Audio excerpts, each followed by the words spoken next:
Hey guys! This is part 6 of What If Naruto Was the Son of the Greek Goddess Hera. Hit like and subscribe if you like this one, and also please check the author in the description. Let's start. We are paid, that's all. We are God.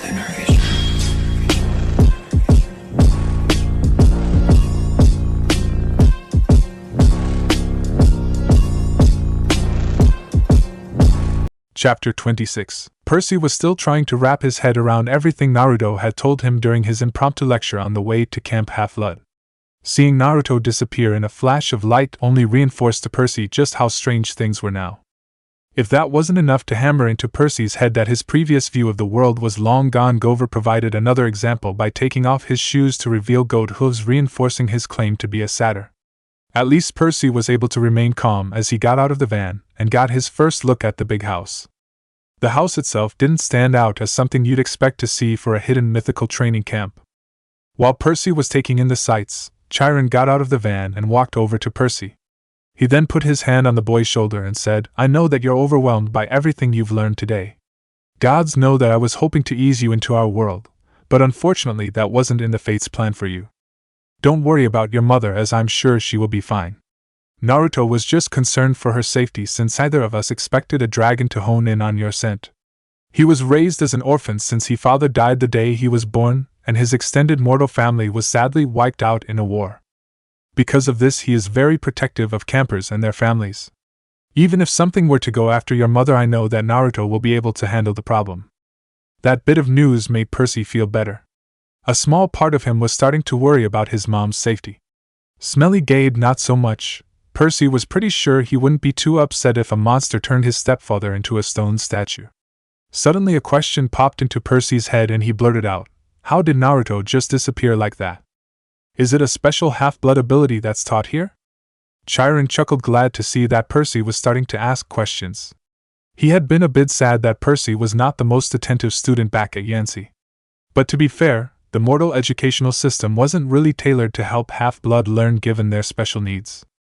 With a little bit of luck, Percy would keep asking questions and become a more attentive student. But until then, Chiron had a curious student to teach. Naruto's a unique half-blood in that he actually comes from another version of Earth, and was brought over here by his mother for his safety. Over there, people are apparently closer to the mystical side of the world and developed abilities that seem almost magical that are collectively known as Nishu. Naruto's people are also apparently less technologically advanced than mortals here are, so it all balances out. Nishu has several different areas of study, but all of them are made up of techniques known as jutsu. You'll learn more about Nishu and its disciplines as part of your education at camp. Naruto and his mother discovered that half-bloods and most woodland spirits like nymphs and satyrs can use the Nishu arts, since they also have the special energy that the regular mortals in Naruto's world possessed. He disappeared, as you put, by using a high-level jutsu that lets him teleport to places he's previously marked. His mortal father was also famous in Naruto's homelands for using that jutsu. Percy blinked his eyes in shock. Normally, he would have thought that people from alternate Earths was something straight out of a comic book and couldn't happen in real life. Fortunately for Percy, his sense of reality was currently sitting in a corner of his mind, crying its eyes out, allowing him to accept what he was being told. And he had seen the older teen disappear in a flash, so Chiron's explanation wasn't that hard to swallow given the former impossibility Naruto demonstrated. Percy's ADHD mind then locked onto one fact Chiron had told him: Naruto's mortal father? You mean his mother's a goddess? Chiron let out a slightly nervous chuckle and replied, Naruto's divine parent is his mother, and a rather surprising one at that, given that we all widely thought that she'd never have a half-blood child. A friendly bit of advice for you, Percy: don't be, and definitely don't act surprised that there are half-bloods with divine mothers. I know that almost all of the famous half-bloods known to mortals except for Achilles had divine fathers, so it is a somewhat understandable error to make. However, that tends to be a sore spot for most of the goddess's children, and mentioning it is a good way to get on their bad side. After saying that warning, Chiron became a lot more chipper as he continued to speak. Now then, Percy, we need to introduce you to Mr. D, who the camp director here at Camp Half-Blood. Mr. D is the god of wine, so please be respectful of him. Also, don't refer to him by his true name unless you are being very respectful about it. After you've been introduced, I'll find one of the more experienced campers to show you around, and so they can answer some of the questions that are no doubt on your mind. While this is going on, I will be filing some paperwork to get you transferred from Yanxi Academy to Heron's School of Classical Inquiry. That is the private school the camp runs for the year-rounder members who you will be joining at least until the end of the summer term. While Percy was being introduced to Mr. D, his mother was getting a mythological crash course of her own from Naruto. Sally started to rub her temples as she sat down at the kitchen table. Gabe's corpse had been sealed away in a scroll by Naruto, who would make it look like he had been stabbed during a robbery that had gone bad. Thanks to the mist, only another half-blood would be able to discover the altered evidence concerning Gabe's demise. Not that they could do anything about it, as a hidden federal law that FDR slipped into the New Deal stated that half-bloods in law enforcement always had to use the evidence available to their regular mortal counterparts. Sally stopped rubbing her temples and looked at Naruto. She then said, "So let me double-check to make sure I understand everything you're telling me. In addition to the Greek gods that Percy's father belongs to, there are other pantheons across the world with other spirits, who follow the gods of those pantheons. My great-grandfather was a Selkie, a seal spirit which is somewhat similar to sea nymph in terms of power and abilities in the Norse pantheon." There was a pause as Naruto unsealed his records of Connor MacLeod's family tree, which ended with Sally's mother, who was the youngest of Connor's granddaughters. It wasn't really needed since Naruto had explained the blood tracking seal to her earlier, but the extra evidence was nice to see. In a calm manner that only a mortal mother of a half-blood could possess when it came to the bizarre, Sally continued. "So my great-grandfather heard that I'm going to be in great danger, and he gave you his own pelt to give to me? What would happen if I accepted this pelt?" Naruto pulled out some more sealed notes, and quickly looked up the answer to Sally's question.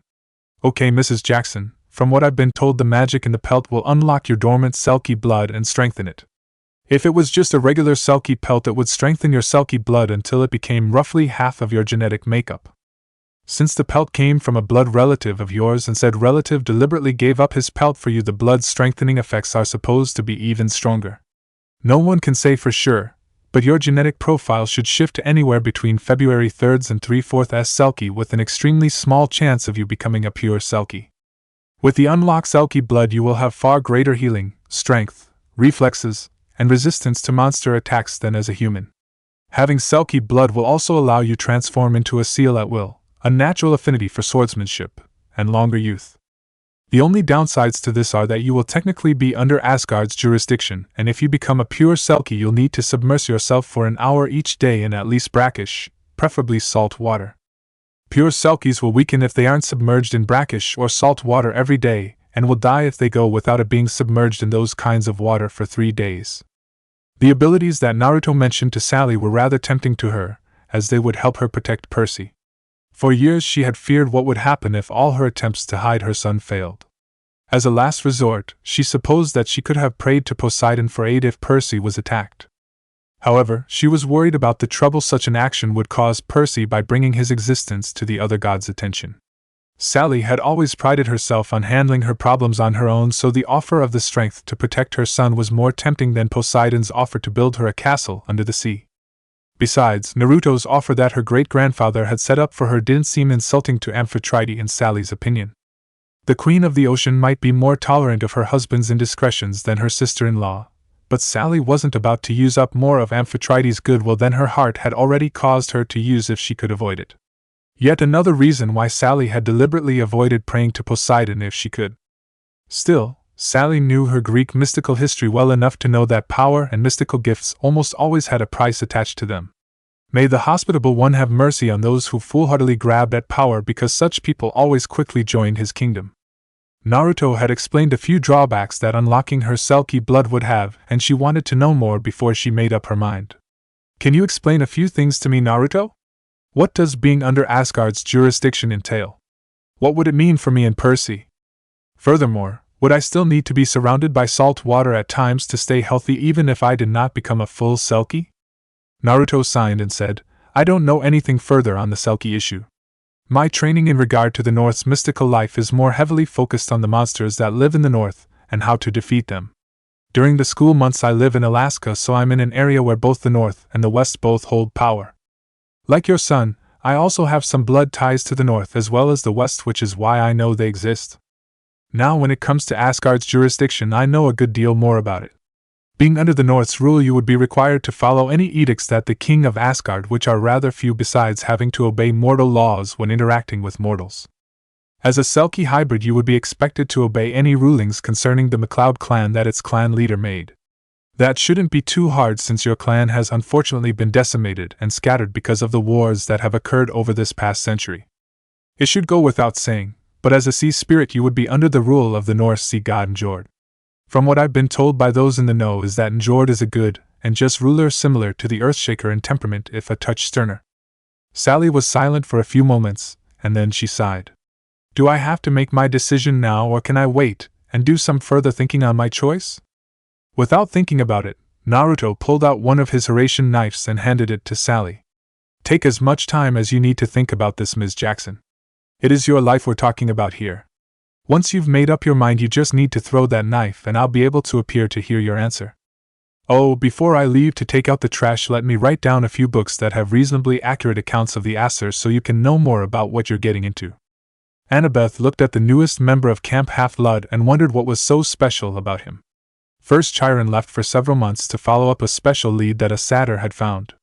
Then he, Grover, and the new kid show up in the middle of the day after escaping from a dragon attack. And then, to make matters even harder for Annabeth to wrap her mind around, Chiron had needed to call Naruto for help because the dragon that attacked them was one that Chiron had never even heard of before. How could one slightly lanky 12-year half-blood cause so much trouble?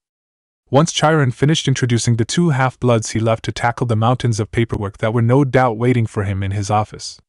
Annabeth then nodded her head towards the door and said, "Follow me, Percy."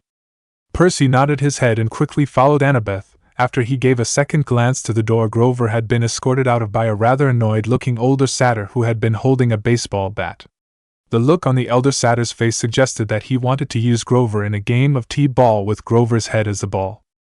The duo very quickly walked out of the big house and over a small hill. Annabeth stopped and turned to look at Percy so that she could see the look on his face when he first saw the cabins.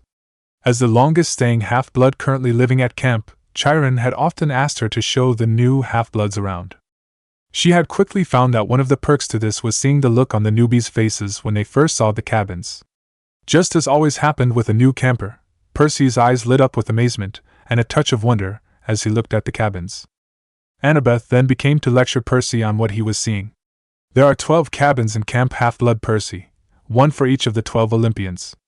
The claimed children of each god or goddess on the council stay at the cabin dedicated to their divine parent. Most of the children of the gods and goddesses not on the Olympian Council, along with half-bloods of currently uncertain lineage, stay at cabin 11 under Lord Hermes' protection, as he is the patron of travelers. That's why he is the second most respected and loved Olympian here at camp. Percy's mind latched onto two things in Annabeth's speech that confused and worried him. He's number 2? Then who is number 1? And you said most children of other gods stay at his cabins. What happens to the rest of the children of other gods? Despite her best efforts, a small smirk appeared on Annabeth's face. Spending so much time around Naruto and his clones had given her a slightly mischievous side. It was fun watching the newbie squirm for a second. Annabeth then ended her fun and explained, the half-bloods of gods and goddesses who are not on the council and who do not stay at cabin 11 are the children of deities who have very close ties to one of the 12 Olympians. Because of those close ties, the Olympian in question lets those half-bloods stay in their cabin as a favor to their parent, and Lord Hermes. There was a son of Lord Asclepius in camp during my first year here who stayed at cabin 7 since Lord Apollo is Asclepius's father, and both of them are gods of healing. That half-blood is currently in college studying to become a doctor. However, there are currently no half-blood children of the non-council member deities currently staying at an Olympian's cabin besides cabin 11. Thankfully for Annabeth's pride, Percy did not notice her slight slip of the tongue. Both Naruto and his mother had started insisting that campers use the term non-council member god instead of minor god. Apparently, the other gods and goddesses found the term non-council member to be less insulting than the term minor. They didn't get any new privileges or powers, but most of them did seem happier having that label. Hera was promoting the use of the term to ease some of the long-standing tensions on Olympus. She might be pissed as all Tartarus that Amphitrite would not swear a binding oath to prove her innocence even though the recovered evidence strongly implicated her in the diadem's theft. Unlike Zeus though, Hera wasn't about to let her personal rage get in the way of doing her duties as the ruler of Olympus. Annabeth pointed to Cabin 2 and said, Lady Hera is currently the most respected and loved Olympian in the opinion of campers.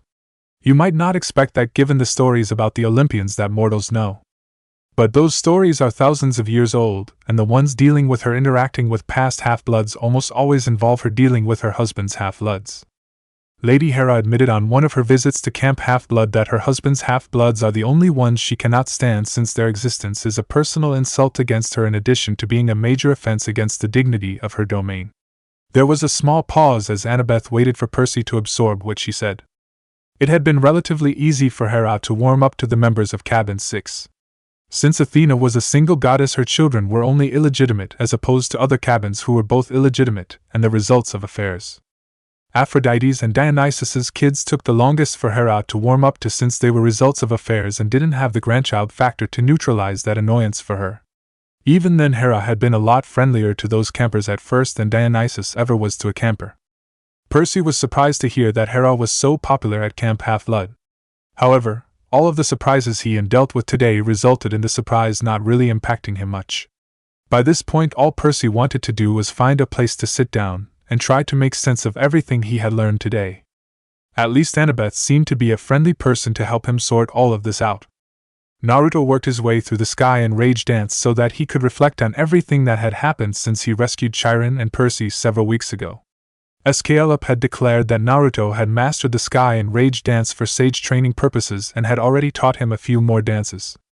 However, Naruto had found that this dance was a good way for him to relax and let his mind wander whenever he needed to think about things. Meditation had always been hard for Naruto back in the elemental nations because he was always a very active person.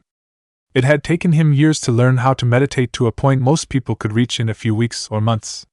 Thankfully for Naruto, his preparation to be a sage on Earth had given him access to a form of meditation that was more suited to him.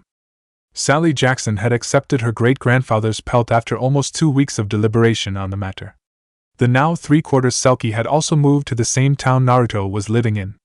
Because Sally Jackson was now under Asgard's jurisdiction, she had been advised before her transformation to move closer to the North's territories.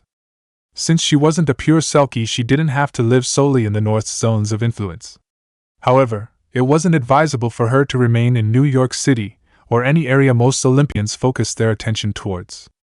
If the wrong Olympian discovered that there were other pantheons in the world without being properly prepared, things would go to Tartarus no matter what. Thankfully, that little life insurance policy Naruto had been able to get retroactively attached to Gabe with a little help from his mother had made it easy for her to move. The supernatural elements of the town had also been very helpful in getting Sally settled in. Ross Weiss was perhaps the most helpful, as she had taken over training Sally in the arts she needed to know in order to thrive as a citizen of Asgard.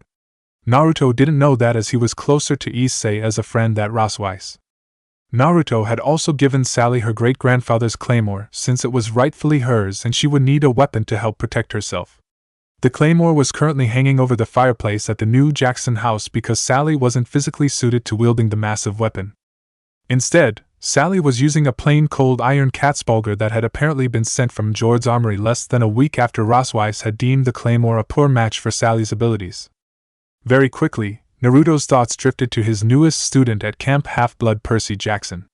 There was something very different about that boy, but Naruto couldn't figure out what it was. First off, the boy's chakra reserves were unnaturally large for a boy his age. Until a shinobi reached their mid to late teens, one could predict how much chakra they would have at their disposal within a reasonable amount of accuracy. Lineage and training resulted in a fair amount of variation, but the standard range was a biological fact for preteens and young teens due to the fact that their bodies still had a lot of maturing to do. Having a divine lineage did not change this fact at all. Every other half-blood Naruto and his clones were training followed this biological rule. Naruto had massive chakra reserves twice the size a Kage was expected to have at that age the first time around because he had been connected to the Kyuubi almost since birth. So what was Percy's excuse for having chakra reserves that would give any elite jonin back in Konoha a run for his or her money? Inexplicitly large chakra reserves were the only thing that was well odd, for lack of a better word, about Percy that Naruto had noticed. Percy was picking up on the Nishu lessons that Naruto's clones were holding at camp too quickly. Sometimes Percy was at the head of the class for people in his skill group. That was a bit odd since the preteen tended to be in the middle of the pack in all his other studies even when his peers were fellow half-bloods. However, Naruto knew that Percy's progress in his class wasn't just because the boy was naturally gifted in Nishu. Naruto had witnessed several geniuses as they were called back in Konoha, and he knew that Percy was not among their number. His progress was all wrong for that label even when he was just at the head of the class. Then there were the times when Percy made leaps of progress or understanding that just were not possible unless someone else was teaching Percy. That was not happening, and Naruto knew from talking with Percy that the boy wasn't sneaking a look at the more advanced group's lessons. In addition to what Naruto had witnessed via his clones, Chiron had also confided to Naruto something else that was puzzling about Percy. The traditional weaponry and unarmed combat lessons had been going terribly for Percy. Normally, a relatively sheltered half-blood was expected to have some problems with these lessons at first because they are naturally inexperienced in these matters. Percy's problem was that he was instinctively trying to fight using a very different style. Chiron noticed that the boy instinctively trying to use a style closer to what Naruto used than the other half-bloods and given him a beginner's guide to Kenpo book. Surprisingly, Percy was taking to Kenpo like a fish to water. If it had been a Northern European style of combat, Naruto would have understood given Percy's Selkie blood, but why by Tartarus did Percy have the instincts for an East Asian style of combat? This train of thought was abruptly cut off by Naruto as he sensed Sklp running towards him with an aura of worry that had a touch of genuine fear mixed in it. Naruto immediately stopped his meditative kata and turned towards the woods that his mentor soon came running out of. Sklp stopped a few feet from Naruto and said, "Thank the Great Spirit you're here, Naruto. We've got a massive problem on our hands. Earlier today I got a message from Sun Wukong, who's my contact with the Eastern Pantheon. You'd like him as he's a joker that's very protective of those he considers precious to him. In fact, you remind me of him quite a lot, which is probably why I put up you and your stupidity when it comes to certain goddesses." Sklp got a hard glare from Naruto along with a fairly respectable amount of killing intent. The coyote spirit's perverted remarks about Naruto's two goddess friends, one of whom he had privately agreed to marry, was really getting on his nerves. Sklp sighed and quickly apologized. "Sorry, Naruto. I was just trying to lighten the atmosphere because Wukong's message is extremely alarming. The Yata no Kagami, the real one and not the fake one the Japanese made to replace it when the Eastern Pantheon decided to put it under their direct protection in 1040, is missing. Furthermore, the Eastern Pantheon has detected that it has been moved to somewhere outside of the East's control. Something is masking the movement of the Yata no Kagami. The regents have also just learned that the Yata no Kagami will be showing up somewhere in the United States sometime over the summer. Its foreign nature and the masking effects it's under make it impossible for even the fates to see more clearly precisely where and when it will show up." The coyote spirit sat down and started to shiver slightly from fear. He looked straight into the slightly confused and worried eyes of his student and started to explain things. The Eastern Pantheon, specifically the Kami subsection, has a special set of magical items known as Shinjukyo or deity and beast mirrors in English. The most basic of these mirrors allow one to see through any illusion. More powerful versions can dispel any illusion or falsehood that is within their reflection. However, the Yata no Kagami is the most powerful of these Shinjukyo in existence and can bring any truth, no matter how small, obscure, or hidden, to the surface in addition to the other powers of a Shinjukyo. Naruto thought for a moment, and then he realized what had Sklp so worried: the Latin protocols. "You're afraid that the Yata no Kagami will reveal the truth about the Latin protocols?" Sklp nodded his head and said, "Reveal and probably destroy them. The Latin protocols are after all a forced falsehood on the Baal echoes of a very fundamental sort, who and what they are. The chance that the Yata no Kagami bringing the Baal echoes up the surface becomes even more likely when you consider how certain practices that strengthen the Baal echoes has crept into Western society over the past century. The Council of Regents was rather annoyed with many mortals over the attacks on traditional morality and values. Those values had been chosen as the bedrock of Western civilization because they provided morals that are aligned with the basic rules set down by Attic Jaman to the four kings about how humans and gods were to behave. They were also refined during the Hellenistic age to be better suppressants on the Baal echoes kept locked away by the Latin protocols. A frown appeared on Naruto's face and he asked, "How can we deal with this Yata no Kagami?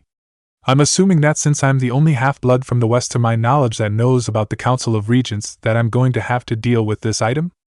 Sklp sighed and answered his pupil. First, we need to know when and where that Yata no Kagami enters the West. Most likely we'll contact your mother through the fates to issue a special quest to have you search for the mirror. That is going to be fun, as things are looking like your mother's diadem situation will have to be solved by a quest as well. Some members of the council are also trying to find out if whoever is behind the theft of the Yata no Kagami has any connection to the diadem's theft. Taking such a valuable artifact from its secured vault and transporting it in secrecy halfway across the world speaks of someone with a plan. The question we're trying to answer is whether this intellect is also behind the theft of your mother's diadem, just planning on taking advantage of the already present situation, or has no knowledge of the diadem's status whatsoever. Naruto's eyes narrowed as he thought about the points SKLUP had voiced. Jiraiya had long ago taught Naruto that learning a person or group's motives for doing something was critical in the intelligence world. If you knew what some had done, what they wanted to accomplish, and what was driving them, you could get a fairly accurate estimation of their future actions. Naruto quickly thought about the scenarios SKLUP suggested and a few more scenarios that he could see, like the possibility that both thefts were committed by two separate groups being encouraged by a fifth unknown group. In all honesty, Naruto wasn't sure which possible scenario worried him the least. But no matter who was behind these actions, Naruto was determined to put a halt to their plans.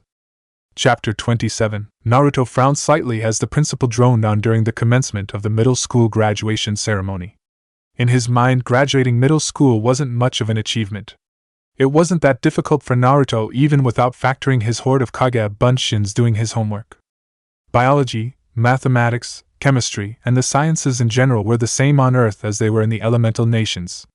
English and history took a bit of effort, but nothing strenuous to Naruto. School for him was simply a place for him to acquire the skills and knowledge helpful for him to blend in with normal mortal society. He still had at least a decade to go before he could hope to return to Konoha based on what his mother had last told him. At least Naruto didn't have to worry about finding a job to support him once he was 18. He was already making a fairly generous amount of money teaching Camp Half-Blood alumni how to use chakra. Then there was that dragon hoard he got from the Zmei Gorenik. That cave had an emperor's ransom in gems, diamonds, old coins, gold bars, and even reams of paper currency thanks to a few lost armored cars. Added to the mortal money were the heaps of hack silver, drachmas, and strange coins which SKLUP later informed Naruto were denarii used by the Romans. The only problem Naruto had at the moment when it came to money was figuring out how he was going to launder all of it. His current idea involved using the mist to create a one-time lottery that he would win. There were some alumni in law enforcement who were looking over Naruto's plan to make sure it was legal before he started it. As the principal talked about how the students would have to apply themselves in their future studies in high school and eventually their future careers, Naruto had forced down a snort of derision.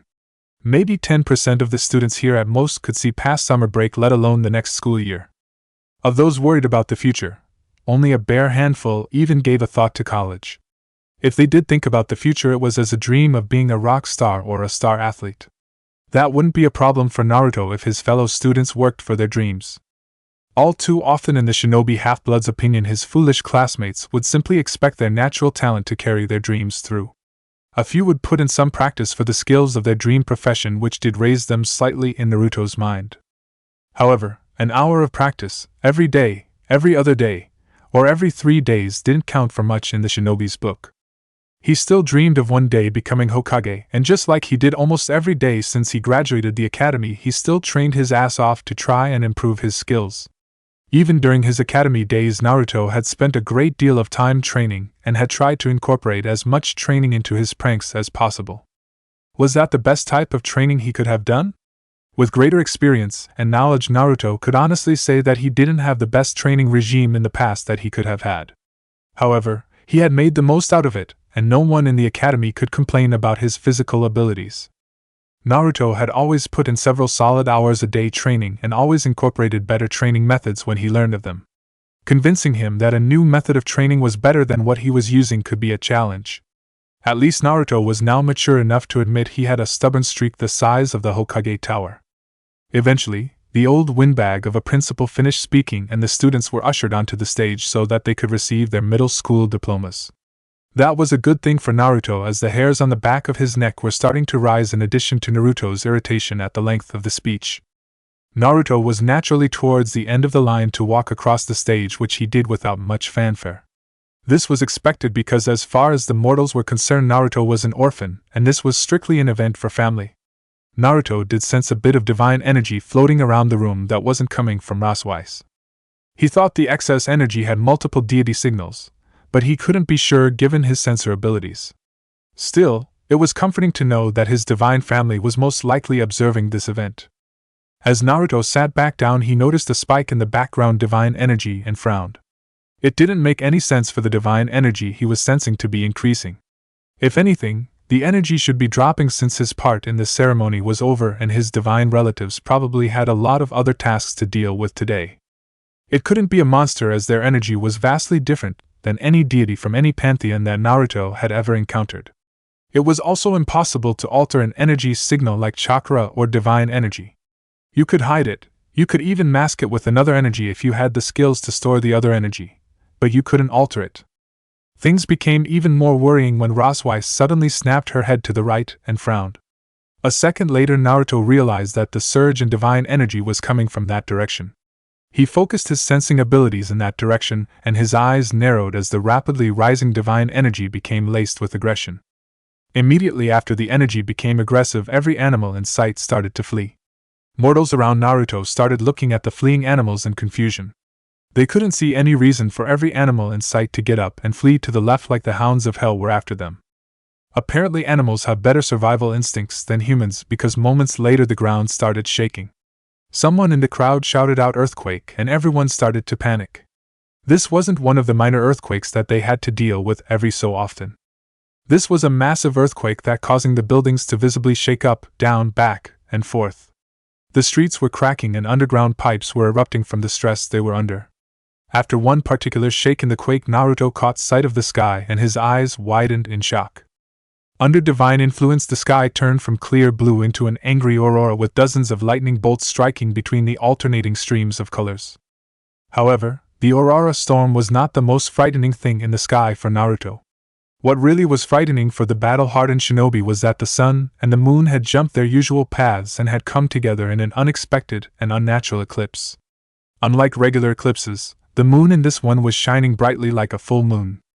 Then there was the fact that the moon and the sun were constantly circling back and forth. For a few seconds the sun would eclipse the moon, letting out a furious corona of energy, and then the moon would force it out of sight only for the cycle to quickly start again. While Naruto was trying to make sense of this divine act, Raswise was trying to mitigate the damage around her. Not an easy task for her since as a Valkyrie she was equivalent in power between a nymph and a minor goddess in the West. When one factored in the fact that Raswise was only a couple of centuries old, things became even worse for the young chooser of the slain as her powers were closer to nymph levels than they were to minor goddess. Raswise pressed her hands against the ground and started to send out pulses of her own divine energy. These energy pulses cancelled out some of the divine energy coming from out of town, drastically reducing the intensity of the earthquakes. Other deities that happened to be within a couple hundred miles started to respond to the divine cataclysm in a similar manner, mitigating its effects on the mortal world. The young half-blood quickly noticed what his former teacher was doing and tried to think about how he could help out as well. However, before Naruto could come up with a plan, he senses an utterly gargantuan surge of divine energy. This new energy completely drowned the previous energy. Seconds later, everyone heard an enraged and protective matronly voice bellow out, "What the Tartarus do you two bitches think you're doing?" A split second after this bellow, everyone heard the thwacks of someone's fist connecting with another's skull. Instantly, the earthquakes, the aurora storm, and the freak eclipse stopped as if it never happened. Someone's cell phone fell next to a nearby microphone, and everyone heard over the speakers, which were somehow still working, "Fatality." The nearby mortals stared around in shock, trying to make sense of what they had just been through. Very soon, the mist started to cast an illusion over the mortals to help them make sense of what they had just witnessed. Hera walked down the streets of Olympus dragging a bound Artemis who was out cold and looking like she had gone 10 rounds with all of the Titans. The sad thing was that Artemis had been whining slightly against Suna before Hera had ending the divine catfight. The fact that Hera had to end a catfight between two goddesses over her son made her want to groan in frustration. Sure, catfights happen among the goddesses, a lot more than they'd like to admit. That was to be expected when you have a lot of powerful people with massive egos living next to each other for centuries. Tartarus, even Hestia had gotten into a few scraps and mostly emerged victorious. The gentle goddess of the hearth had only lost one fight, and that was to Hera, who even before her power boost had been the undisputed champion of the goddess brawls. However, goddesses had never fought over a mortal to be their boyfriend/lover before. It was completely unfitting for their station as goddesses or even their dignity as women. Things had always been extremely tense between the two goddesses ever since they met each other, and there had been a conscious effort on the part of those who had noticed the goddesses' interest in Naruto to keep them separate. That still didn't excuse their actions. Hera was certain that such behavior belonged squarely in ridiculous fetish porn she was constantly confiscating from the various gods who lived on Olympus. As if to rub salt on the wound, the fates arranged for that catfight to be over her son. Didn't she suffer enough being married to the king of jackasses? Wasn't having her diadem stolen enough of humiliation? No, she had to deal with two hotheads that had decided to forego being civilized and duke it out, nearly nuking several towns over who would eventually get to fuck her son. At least no one was around to watch Hera having to drag her possible daughter-in-law down Olympus's streets so that the queen could chuck Artemis into her temple. The simple fact was that Hera was still radiating a great deal of power due to her anger at the situation. While not her full power, it was enough to drive most of the deities into hiding. Many were following Zeus's example and hiding under their beds in their temples. A few brave souls were pleading with the fates for mercy on the dumb fool who and earned the queen's wrath. Getting on Hera's bad side had always been a dumb idea for anyone, but now it would be less painful for someone on her shit list to just throw themselves bound into Tartarus. Hera took the long way to her temple, using the time to cool down and to inspect Olympus for any potential problems. Even when infuriated, a part of Hera's brain was keeping track of all the minor repairs needed and any zoning violations that would need to be addressed next time she was in the office. Even the dumbest of deities could figure out how to multitask after a few centuries. Not that you could really tell with many goddesses and most gods, as they just multitasked to think about sex. Hera preferred to use the ability to do her job, which was one of the reasons she was such a proficient ruler of Olympus. No longer was there an 11-month backlog on royal documents thanks to Hera running things instead of Zeus. In fact, she had discovered that there was some graffiti on the royal desk that had gone unnoted for 2 ages since the desk had been taken from her father as part of the Olympian spoils of war. Said graffiti was a carving of Uranus smirking and saying that he had been there. When Hera got back to her temple, she immediately headed to her office and filed her observations on the appropriate forms. It took her about 45 minutes to fill out all of the paperwork. Sure, she could have used clones to speed the job up, but doing it the old-fashioned way helped her to calm down. It also was a mental victory over her husband that she could keep up with the paperwork, and he couldn't because he used to take far too many stress breaks. Stress breaks her ass, more like all-day-long whore-hunting trips. Still, Hera's quick turnaround time on paperwork helped to solidify her rule of Olympus even more than the beneficial rule changes she had put in place. Once the paperwork was done, Hera got up and headed to a hidden safe in her office. She quickly opened it and pulled out a sealed book that was stored within. After Hera learned about the Council of Regents that night from Naruto, she had sought them out. The council had been surprisingly easy for her to find, but then again they knew that she would be searching for them thanks to the fates, and they had allowed themselves to found. Things had been a bit tense at first for Hera and the council, even though it wasn't as tense as when she learned about Asgard. A quick agreement was made and Hera was made part of the council in return to helping to keep the Olympian subsection of the West from causing problems. The book in her hands was her copy of the translated Great Spirit's Codex, which Uranus had left to the fates before his disappearance. The original was written in a language that only Attic Yaman and the 4 kings could easily understand among deities. The fates were able to learn the language thanks to their position as overseers of destiny. Something in how Attic Yaman created the various deities made them unable to learn that particular deities outside of the kings, the fates, and the fates' counterparts. Many on the council figured it was a subtle reminder that even though they were deities, they were not all powerful. The fates actually had to translate the original codex into a mortal language that was descended from the language of the codex, and then translate that copy into Greek. Hera quickly unlocked the book and opened it to the section that had concerned her the most since she found out about the codex. As she had often done before, the Queen of Olympus read the passage. "By this sign shall you know that the trials will be upon the West. A pure deity twice born to the lords of harvest shall give birth to a babe with mortal flesh and divine soul. Sun and moon struggle where forefathers' land meets forefathers for the right to shed innocence's blood. The great bear's wrath calms the heavens and the land. When the present is forgotten, the past is revealed, and the truth of both must be known for the future to proceed. An idol to a false god is shattered beyond its lord's reign. From the heir shall the prophet learn of their ancestral ways. Maiden's pain or maiden's bane, the choice in ignorance is made. That which should help sours into pain. A demon born in bonds is set free. Sister and daughters are sacrificed to restore the shattered goddess's soul. The race of man regains its ancient lands by the heir's command. Wicked seed is scattered as the den of corruption is consumed in purifying fire. Family is shattered, making brother fade brother. As three false kings fight, the true king reveals himself. By his prophet's hand is the king's reign proclaimed. To fealty or the fade will the pretenders go. By the king's command will the first false king be forced to fade by the prophet with cursed blade in hand. The throne restored, ancient bonds shall be renewed once more. Beneath the translated passage was almost a fifth of a page full of notes. One of these notes had been highlighted by Hera, and it made her very concerned. That particular note was the fact the sign in the original text did not have a fixed context.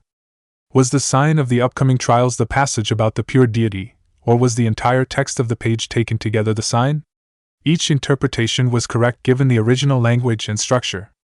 Hera, like everyone else on the council or who knew about the codex, seriously hoped that the sign was just the passage about the pure deity and that the rest of that text was merely describing the trials that would happen. The other option was far more frightening than could be imagined. Percy stood by Camp Half-Blood's lake going through some basic sword movements under the supervision of one of Naruto's Kage Bunshins. Unlike the other campers, Percy's sword was a kodachi made of cold iron instead of a short sword made of celestial bronze. Percy's selkie blood was showing as he was okay with the camp swords, even though anyone who had observed those sessions could see that swords weren't weighted right for him, and the boy was once again fighting against pre-built instincts. Given how Percy had taken to Kempo, Naruto and Chiron had decided to introduce Percy to a mix of Japanese kenjutsu and the fundamentals Naruto had observed in the elemental nations. The Japanese sword style was similar enough to the traditional styles of Naruto's homelands that it was easily able to fill in the gaps Naruto had in swordsmanship. Once again, Percy surprised his cousin and centaur uncle by taking to the different sword style like a fish to water. It was actually a little scary just how rapidly Percy was advancing through the basics of kenjutsu, and his ability to make almost intuitive advancements in the style. At times, Percy's lessons seemed less like a newbie learning the ropes and more like a seasoned veteran going through rehab after a serious injury. Naruto was constantly reminding himself that selkies had a natural affinity for swordsmanship. However, his gut was certain that something else was contributing to Percy's skills. As Percy went through his kata, he hoped that his father would finally deem his skills good enough to acknowledge and claim him. Okay, so he wasn't the best student when it came to regular classes, and he was a touch slow on the uptake when it came to the Greek mystical side of things. But he was honestly trying. He was doing really great when it came to the ninjutsu classes and in the general physical training now that Chiron and Naruto had figured out that he was better suited for a different style. Naruto had even gotten him the sword he was using as a gift. The older half-blood even got it in a rare metal that could be found up north, which was better suited to the monsters that lived beyond the gods since his mother had moved to Alaska. Wasn't that enough for him to be claimed? Over the past couple of months, Percy had seen several new campers arrive, and several of them had been claimed by their parents. What was he doing wrong that made his father not want to acknowledge him? Naruto frowned and said, "All right, Percy. We're going to take 5 and figure out what's eating at you. It's obvious that something's bugging you." The clone watched as Percy quickly returned his sword to its scabbard, and then the duo sat down next to each other. Naruto put his arm on his upward bent knee and lazily said, "Now why don't you tell me what's on your mind?" Percy sighed and mumbled, "What am I doing wrong?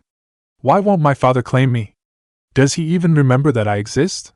That thought gnawed at Percy far more than he wanted to admit.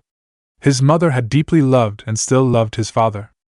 The thought that his mother might have been nothing more than a one-night stand or a tick on some sort of divine scoreboard burned him.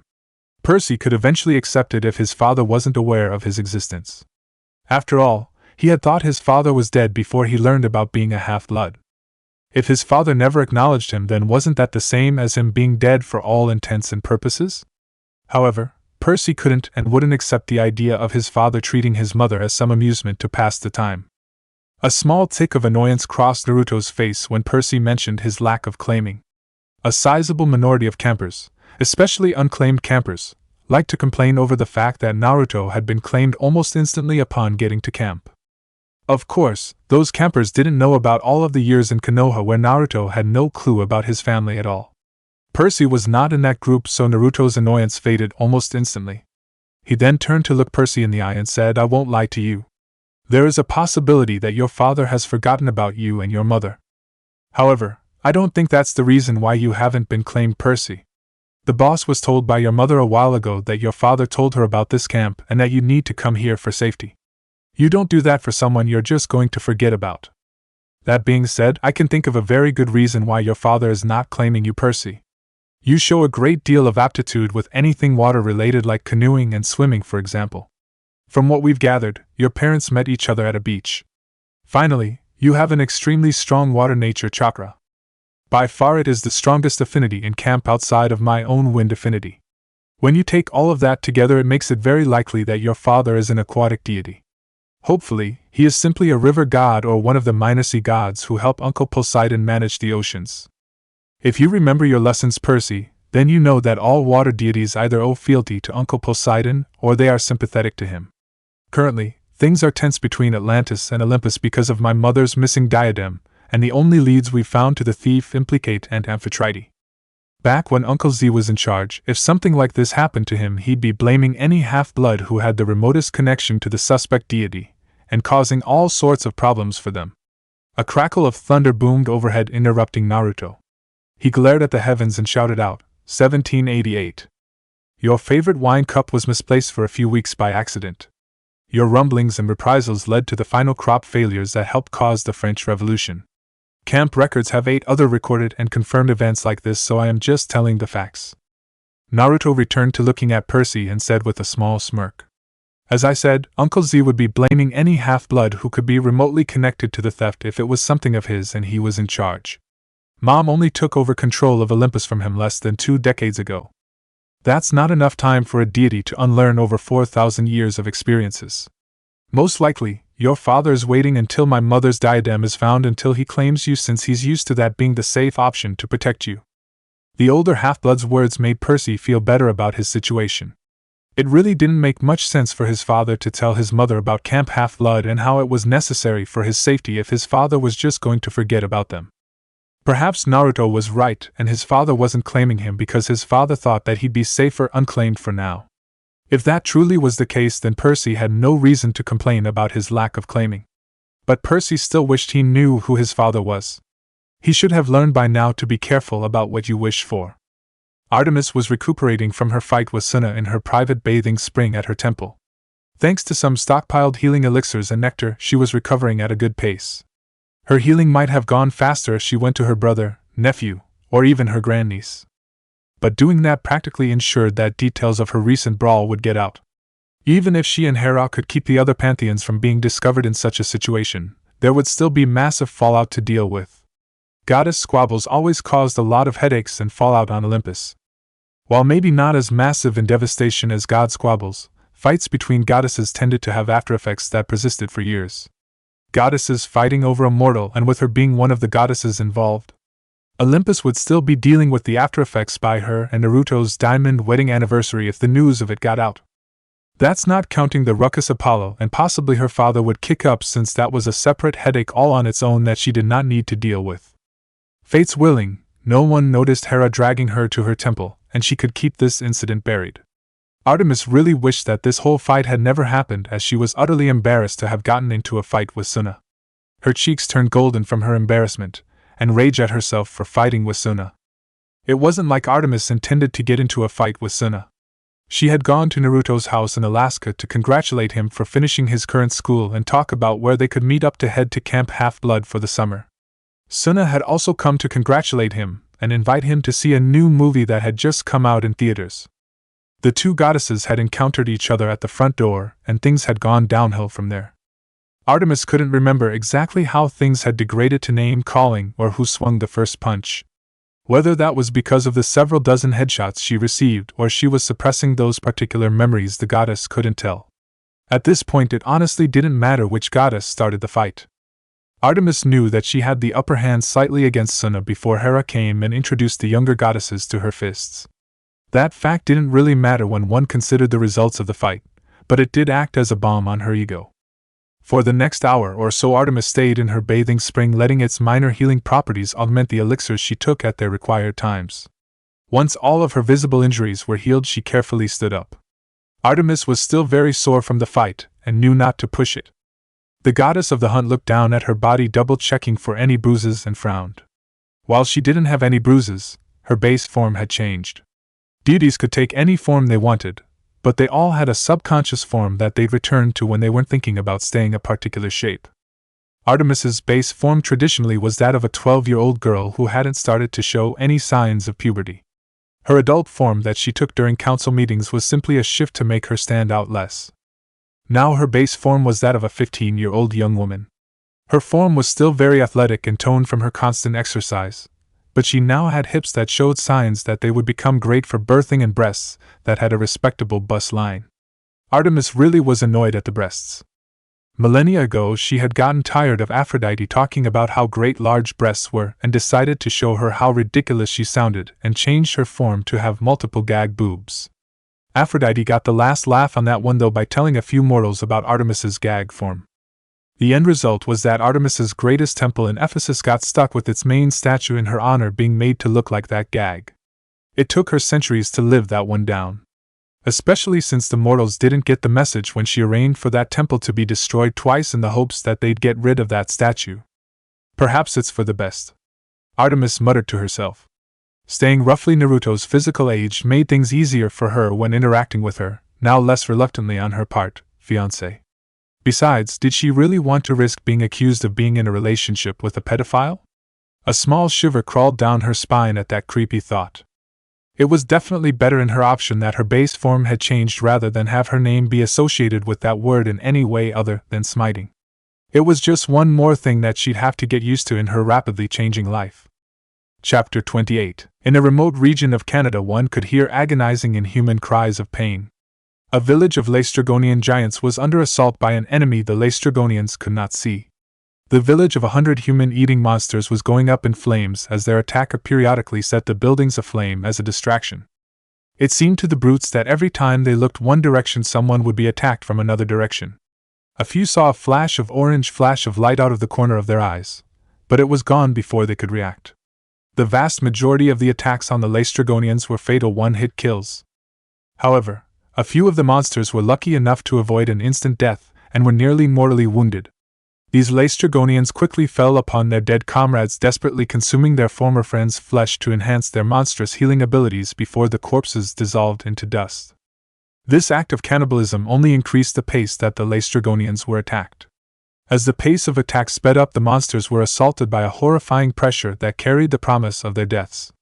Finally, the last Laestrygonian had her head bashed in from behind, and she fell to the ground to dissolve into dust. Naruto stood behind where the monster had stood with his kanabo in hand and a grim look on his face. Naruto looked about the burning village with revulsion clearly on his face. The Laestrygonians had once been a regular mortal people who collectively traded away their humanity for power. Their power was cursed as in return for their great size and strength the monsters could only sate their hunger with the flesh of sentient beings. For the next few minutes, Naruto stood amid the burning village trying to gain control of his motions. Even if they were the worst sort of monsters morally, the monsters in this village had been living people with hopes and dreams of their own, no matter how dark those might have been. What made the experience all so terrible for Naruto was the fact that the worst had yet to come. These Laestrygonians had been preying upon the nymphs and mortal hikers of the region for months. They had even started arranging nature trips over the internet to bring their meals to them. For the greater good of the mortal and mythological populations, they had to be eradicated. Once Naruto had hardened his resolve again, he started moving through the village using his sensing abilities to try and find any life signs. Taichi was in a bitchy mood again, and Naruto sensed almost a dozen more life signs with chakra that matched a Laestrygonian's profile. Naruto quickly tracked the signals down to the basement of a building that wasn't on fire yet and nearly cried. The life signs he had sensed came from Laestrygonian children, which the half-blood shinobi discovered by looking through a basement window. For a moment, Naruto considered saving the children. They were only kids after all, and perhaps they could be rehabilitated to be part of society. What kind of monster would he be if he killed someone merely because of what they might do in the future? However, these thoughts vanished when Naruto noticed that the children were nervously eating satyr. The look of utter agony on the satyr's face and the signs of struggle implied that the poor satyr had been alive when the children started to eat him. The look on the satyr's face hardened Naruto's heart and allowed him to complete the grisly task at hand. Naruto slung his kanabo to his back and pulled out 2 kunai. He quickly sharpened the kunai with his wind chakra and then jumped into the room. Before the Laestrygonians could realize what was happening, Naruto and quickly ending the children. Once the children were dust, Naruto collected the half-eaten satyr's remains so that he could bury it. Naruto quickly left the village and passed by one of the many Kage bunshins he had left to secure the village's perimeter. Without making a hand sign, Naruto created another 24 clones and had them join his other clones to start making a fire break. Just because he wanted the vile village burned to the ground did not mean he wanted a massive forest fire on his hands. About half a mile from the village, Naruto found a large oak tree that had taken a turn for the worst. No doubt the Laestrygonians had eaten the nymph that used to call it home. There was a nice clearing at the base of the tree and Naruto quickly knelt down by it. He set the satyr gently on the ground and then dug a grave for him. Once the grave was dug, the young half-blood gently set the satyr in the grave. No coins were added because nature spirits didn't need to pay Sharon. After the satyr was buried, Naruto allowed himself to cry over his actions. Artemis was in her tent having a light breakfast with Zoe. The former nymph looked at her mistress and asked, "What is troubling you, milady? Is Naruto's expected arrival today bothering you?"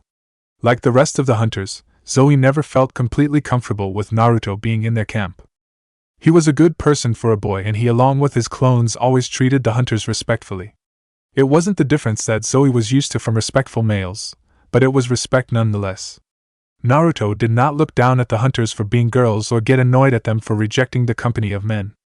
Such men were extremely rare that they might as well be extinct in Zoe's mind. Still, no matter how good of a person Naruto was, that didn't get rid of the fact that he was a guy who spent a lot of time in the hunter's camp, which was supposed to be a girls-only location. The goddess shook her head. "Naruto's arrival today does not bother me."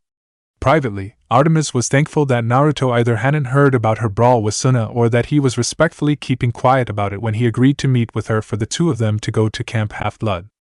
Although, you should expect him to be solemn if not glum because he took out that village of Laestrygonians we have started to hear about last night. Zoe nodded her head and then grabbed a few pieces of cheese. Thanks to that blow-up Naruto had with Annabeth last year, everyone knew about how he felt about taking lives. On the one hand, Zoe and the rest of the hunters could appreciate Naruto's respect for life. On the other hand, it was naively foolish of him in their opinion to give such views to monsters. Monsters that didn't want to hurt half-bloods, mortals, or nature spirits like satyrs or nymphs were even rarer than good men. Zoe could count those monsters with one hand and knew them all by sight, so she didn't accidentally kill them. Still, it was a foolishness that she could tolerate if it helped him stay semi-acceptable for her lady. A small smile appeared on Artemis's face as she glanced at Zoe's surface thoughts. Her thoughts then drifted back to what she was thinking about and sighed. Artemis took a small sip of nectar and then spoke.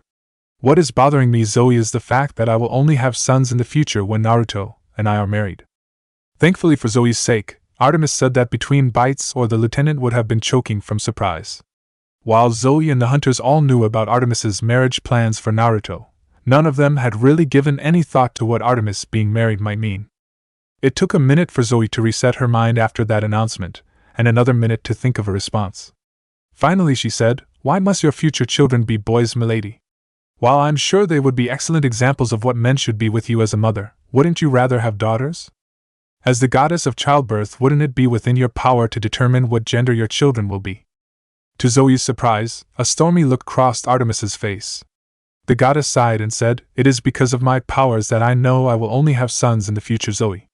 I have over 40 adopted daughters currently living, but I will never permit myself to have a daughter of my own blood." A bitter look crossed Artemis's face as she continued. "I did some research and I discovered that any maiden with my blood would be unable to take the hunter's oath. Apparently, the power I use when accepting your oaths will interpret the power any hypothetical daughters of mine would have inherited from me as the oath already being in effect. So, even if I had daughters who gave me their oaths, they would never receive any of the blessings I confer on you all with the oath." It was a bitter pill for Artemis to swallow. She loved each and every one of her hunters as if they were her daughters. Once she accepted the fact that her years as a virgin were numbered, she started to consider the fact that she would be able to have children of her own as a silver lining. However, that silver lining became bittersweet when she realized that she wouldn't be able to have any blood daughters as her hunters. She also knew that it might cause her to resent her adopted daughters, and so decided she would avoid the problem altogether. Before Artemis could think further on this matter, she sensed a claiming occurring. Despite what many half-bloods thought, a claiming was far more than a holographic symbol of their divine parent. It sent a message to all deities about whom the child was and who their parent was. A small frown appeared on Artemis's face when she learned that Poseidon had claimed Percy Jackson as his son. This was not good. First, there was the fact that the great prophecy was in play again. However, a more immediate concern was the fact that a previously unknown half-blood son of Poseidon would be a reasonable candidate for the diadem's thief. Artemis just hoped that Hera remained less trigger-happy than her father usually was with this news. The next day, after Percy got situated in Cabin 3, Chiron knocked on Cabin 3's door early in the pre-dawn morning. Percy quickly opened the door, looking a bit disheveled in his pajamas. He then blurted out, "Why are you here so early, Chiron? Breakfast won't be called for another 2 hours." Chiron kept a small smile from appearing on his face at that outburst. "Percy, there's someone who has come to camp to see you. She is waiting for you in the big house, so please follow me. This is very important." These words were like a splash of icy North Atlantic water on Percy, driving away the remains of sleep that had been clinging to him. Percy knew that being the son of Poseidon was not a good thing for him at the moment. With the pledge for no more half-bloods, the mysterious great prophecy revolving around a half-blood like him, and the theft of Hera's diadem, things were not looking good for him. Percy just hoped that whoever had come to see him wasn't going to turn him into a tree. Chiron quietly led his half-blood nephew to the big house and then led him to the side living room, which was rarely used by the campers. Amphitrite was sitting in one of the chairs that were in the living room, looking more like she was on a throne than a simple living room chair.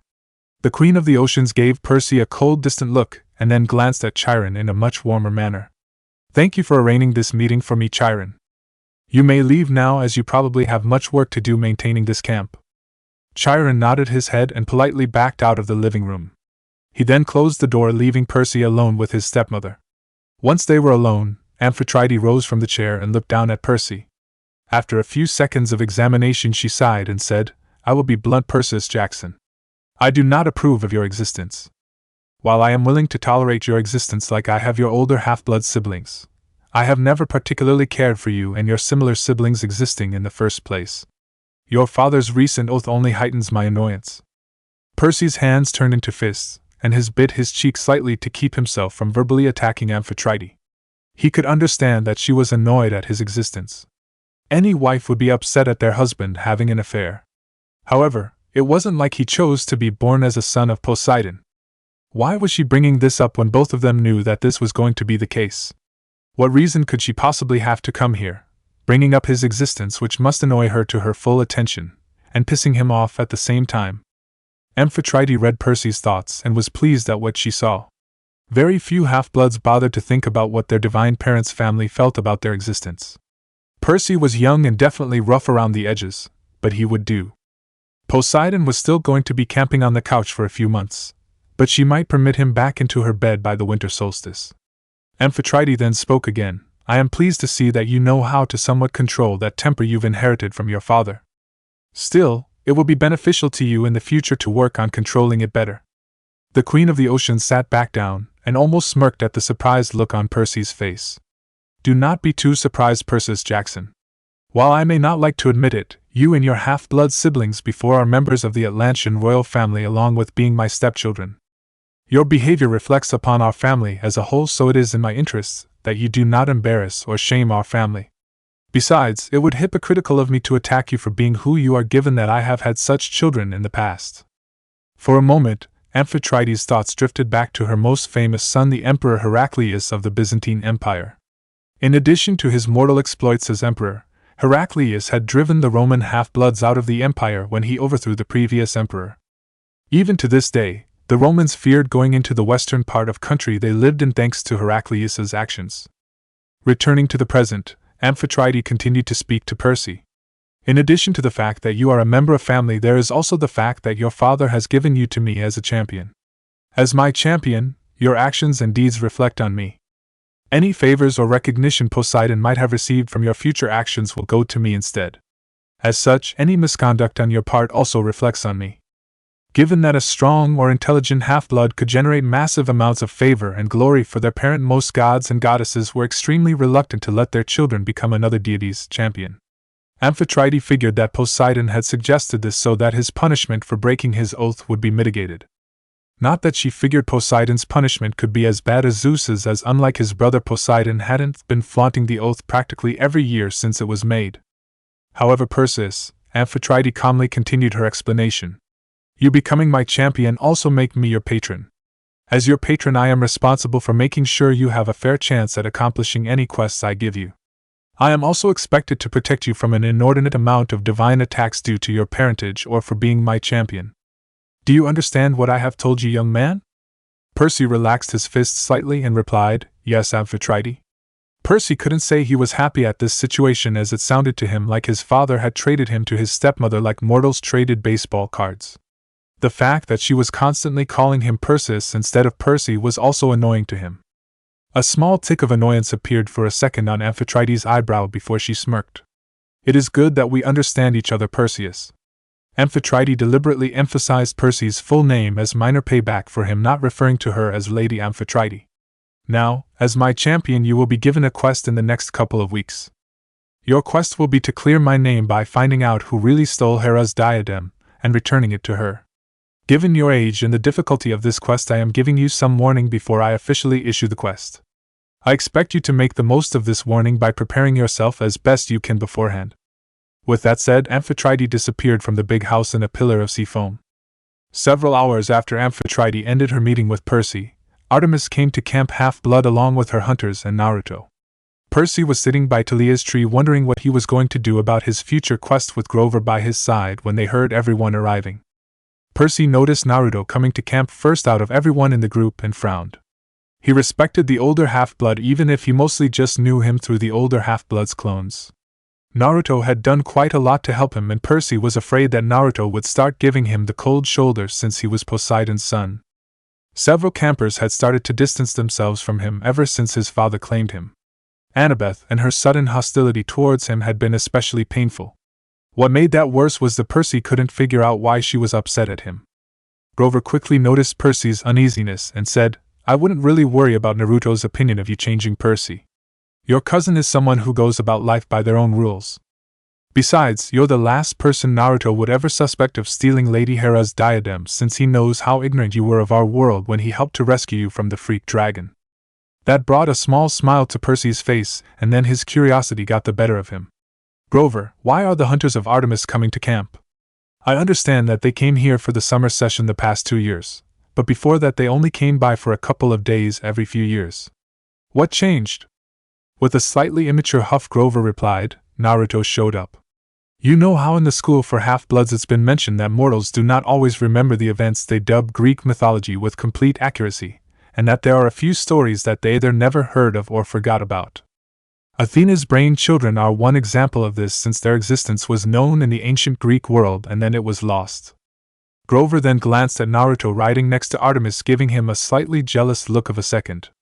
Sure, Grover knew he never had a shot at Artemis, but who could blame him for being a little jealous of Naruto? The boy was living every satyr's dream. Grover then shook his head and continued to explain things to his friend. Mortals never heard about this, but there was a time when Aphrodite started to harass the hunters and was making their lives extremely miserable. Artemis decided to put a stop to this by getting Aphrodite drunk and tricking her into a deal. Aphrodite agreed to leave the hunters alone if Artemis agreed to marry the first half-blood son of Hera. Since Hera doesn't run around having affairs with mortals, that is her husband's job, everyone figured that Artemis got off free with her deal and her hunters were safe. The satyr didn't need to say anything more to Percy about Naruto and Artemis's situation. Everyone in Camp Half-Blood knew about Hera getting so enraged at Zeus that she accidentally sent a fragment of herself to another world. It was one of the first things covered by Percy's teachers at camp to explain to him why Hera was in charge and not Zeus. A thought crossed Percy's mind and then he frowned. Has anyone asked Artemis how she feels about this? I mean, I thought she also swore never to marry, so she can't be happy about her current situation. With a shake of his head, the satyr quickly corrected Percy. You're thinking of one of the more inaccurate myths that mortals tell about the gods. Of the 3 virgin goddesses, only Hestia took a vow of celibacy. Athena and Artemis's status as virgin goddesses is a life choice for them. Artemis asked her father Zeus that he never force her to marry.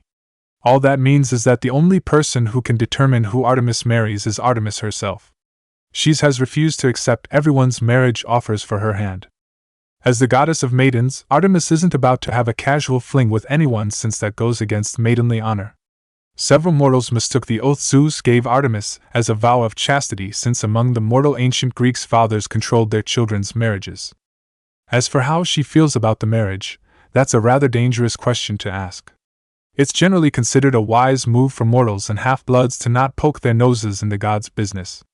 That becomes doubly important when something the god or goddess in question is sensitive about comes into play.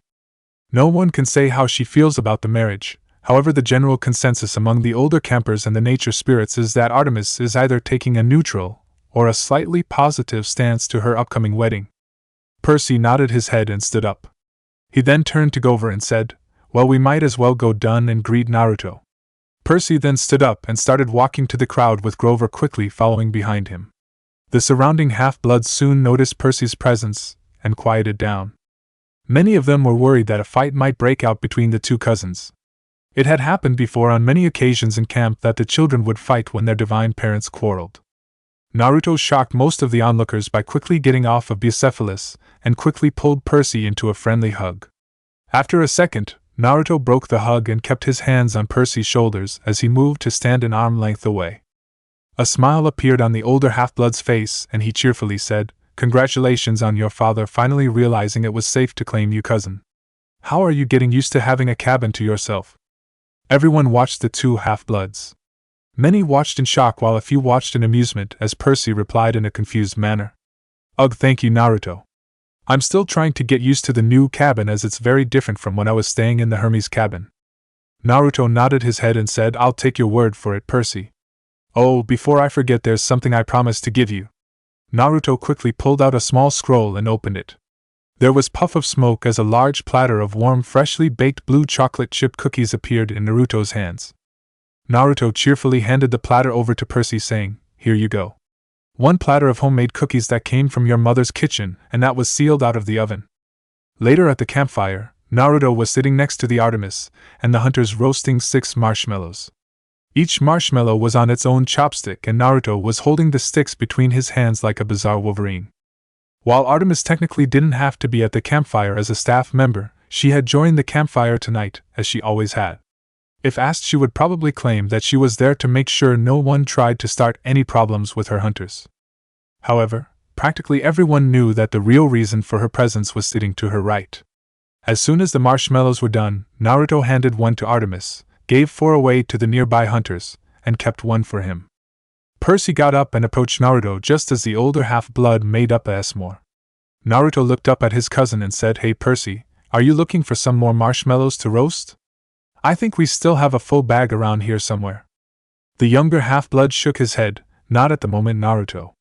He then said in a quieter voice, "I actually wanted to talk to you about an upcoming quest that I've been told I'll have to go on soon. Apparently, my father made me Amphitrite's champion, and as such I'm going to have to find Hera's diadem so that Amphitrite can clear her name of the theft. I was wondering if you wouldn't mind helping me out on that quest when it is issued." Artemis narrowed her eyes and waited to see if she would need to intervene. She didn't have to as Naruto sighed and shook his head. "I really wish I could help you on the quest, Percy. Unfortunately, I'm explicitly forbidden to join your future quest. Since the 800s there has been a standing rule that half-bloods whose divine parents or champions are quarreling with each other are not to be on the same quest. There were cases in the past of gods and goddesses having their kids use the confusion in the middle of a quest to kill the other deity's child as a form of attack. I can help train you here at camp, but I can't help you on the quest." Naruto handed Percy his S-more and said, "Cheer up, Percy. I might not be able to go with you on your future quest, but I can still train you beforehand to maximize your chance of success. Besides, under the rule I'm the only one forbidden from joining your quest. The children of longtime rivals don't count for that rule unless their parents are quarreling." Naruto paused to gloss over to where Annabeth was sitting with her siblings. Thanks to his shadow clones, Naruto knew that Percy had become friendly with Athena's daughter. A moment later, Naruto returned his gaze to Percy and he spoke in a serious tone. Percy, I want you to listen very closely to what I'm about to tell you. When you are issued the quest, you will be expected to go consult the oracle. When you do, you must listen closely to what she has to say, but you must also keep an open mind.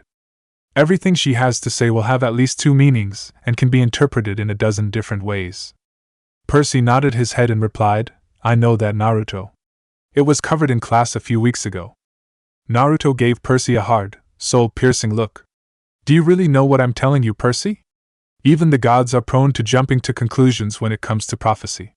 A prophecy is only truly clearly understood after the fact. Still, a wise person or someone humble enough to ask a wise person can understand a prophecy better than a regular person on his own. Take Luke Castellan for example. Naruto paused to direct Percy's attention to brooding scared teenager who was sitting off to the side. 2 years ago he got a quest to try and steal a golden apple from my mother's garden. This quest has been issued many times in the past but has only been completed successfully twice. I don't know what the full prophecy he received was, but I do know that one of the lines was success or failure rests with the gardener's aid. Luke took that line to mean that he needed the help of one of Demeter's children. Actually, the line was referring to a nymph that had once served in my mother's garden. Chiron knew this, but since he thought at the time the information was to be kept quiet, he was only able to hint at this. I discovered this fact through some research of camp records. Luke ignored both of our attempts to point this out to him since he was sure that he knew what the prophecy meant. 2 campers died as a result of his pride. Artemis spoke up at this point. Naruto is correct on this matter, boy. However, I am curious about something, Naruto. What did you mean when you said that the gods are prone to jumping to conclusions when it comes to prophecy as well? Many of the nearby campers and all of the hunters started to listen and at this point curious as to what Naruto would say. A few were wondering if Naruto was going to go in the doghouse over what he said. Naruto put another marshmallow on a stick and put it over the fire. I meant exactly what I said, Artemis. Take this great prophecy that everyone is so worried about, for example. Many of your fellow gods and goddesses are reacting to it since it mentions the possibility of Olympus being raised. As such, you're jumping at the first interpretation you have that you think makes sense. For example, let me point out everyone is jumping at their interpretation of the first line, a half-blood of the eldest gods. From what my mother told me, Zeus immediately assumed that this line referred a child sired by either him or his brothers. Since this is an interpretation of the prophecy, everyone quickly assumed that it is the correct interpretation, right, Artemis? The goddess quickly nodded her head and let Naruto continue. However, it is not the only interpretation. First off, the prophecy was said in English. This is important because English is mostly gender neutral when it comes to nouns. The word gods is equally valid to use to refer to just male deities or the gods and goddesses in short form. This was even more so back in the 40s when this prophecy was issued. So right off the bat we've got 6 possible parents for the half-blood in question if we go with Zeus's interpretation that the prophecy is referring to the oldest Olympians. This understanding would mean that the half-blood in the great prophecy currently could refer to me, Percy, and the Enter Demeter cabin. There are also gods and goddesses still in existence who belong to the same generation as the older members of the Olympian Council such as Hecate. This makes the possible pool of half-bloods the prophecy could apply to expand even more. Now the question of just who this half-blood might be becomes even more muddled when you stop to consider the fact that the Olympians are themselves fairly young as gods. There are gods far older than them even if certain members of Olympus would prefer to deny the relationship. The phrase eldest gods could also, and some might argue even better, be applied to the primordial deities. If that's the case, then the half-blood in question is most likely not in camp if he or she has even been born yet. Naruto had to hold in a smirk as he looked at everyone's faces. Perhaps he shouldn't enjoy tearing their view of things to shreds. However, his extended family had really set themselves up to be knocked down. Escalip had used the great prophecy as an example of how one must always keep an open mind. That's why whenever the regents tried to interpret a prophecy, they called their interpretation the currently favored interpretation since they understood that everything could change in an instant. Chapter 29. Many of the campers at Camp Half-Blood were woken up to a shout of, "Quit trying to hit me and hit me!" This shout was quickly followed by a meaty thwack. These campers took one look at their alarm clocks and turned back over to sleep. They all recognized the sound of Naruto's voice from all their hours training with him and his clones. If someone wanted to be his personal punching bag at 5 in the morning, then that was their business. The campers just hoped that whoever the fool was didn't bleed all over wherever Naruto was training them at, and that they would keep the noise level down. In the amphitheater, Naruto calmly watched as Percy fell to the ground and painfully dragged himself over to one of the dozens of coolers filled with water that littered the amphitheater floor. Percy gripped the edge of the cooler and tipped it over so that the cooler fell and poured all of the water on him. Almost immediately, Percy started to hiss out in pain as numbed nerves healed enough to start sending their messages of utter agony to his brain. It took Percy another 2 minutes to heal up so that he could get back onto his feet. He then shouted out at Naruto, "Do you know how painful it is to almost have your spine snapped?" Naruto casually replied, "Yes, I do. In fact, I've had it happen enough times to me that I can tell you by feeling which vertebrae the near snap happened at. This is why having accelerated regeneration can be a curse in training. Now, as my master once told me, get your ass over here so that your beatdown can continue." The beatdown did continue as Percy was put into several piledrivers, slammed into the ground like Fred Flintstone by Naruto doing a Bam Bam impression, thrown into almost every pillar in the amphitheater, and just generally had the crap kicked out of him. Naruto made things even more difficult for Percy by blasting him by almost too much killing intent for him to handle. The keyword being almost. Naruto walked over to Percy and picked up the 2 teeth that his cousin had spit out during his rough landing. The older half-blood quickly picked Percy up with his free hand and hauled him over to one of the remaining full coolers. Naruto then unceremoniously shoved Percy's head in the water cooler and quickly shoved the collected teeth back in place. His cousin's water-enhanced healing took care of the rest. Once Naruto was sure Percy was healed, he lifted the out of the cooler and set him down on the ground next to him. Naruto then smiled at Percy and said, "That was a good training session, Percy. You improved quite a lot." Percy looked up at Naruto in shock and anger. "I improved? What are you talking about, Naruto? All we've done for the past hour is have you beat me black and blue.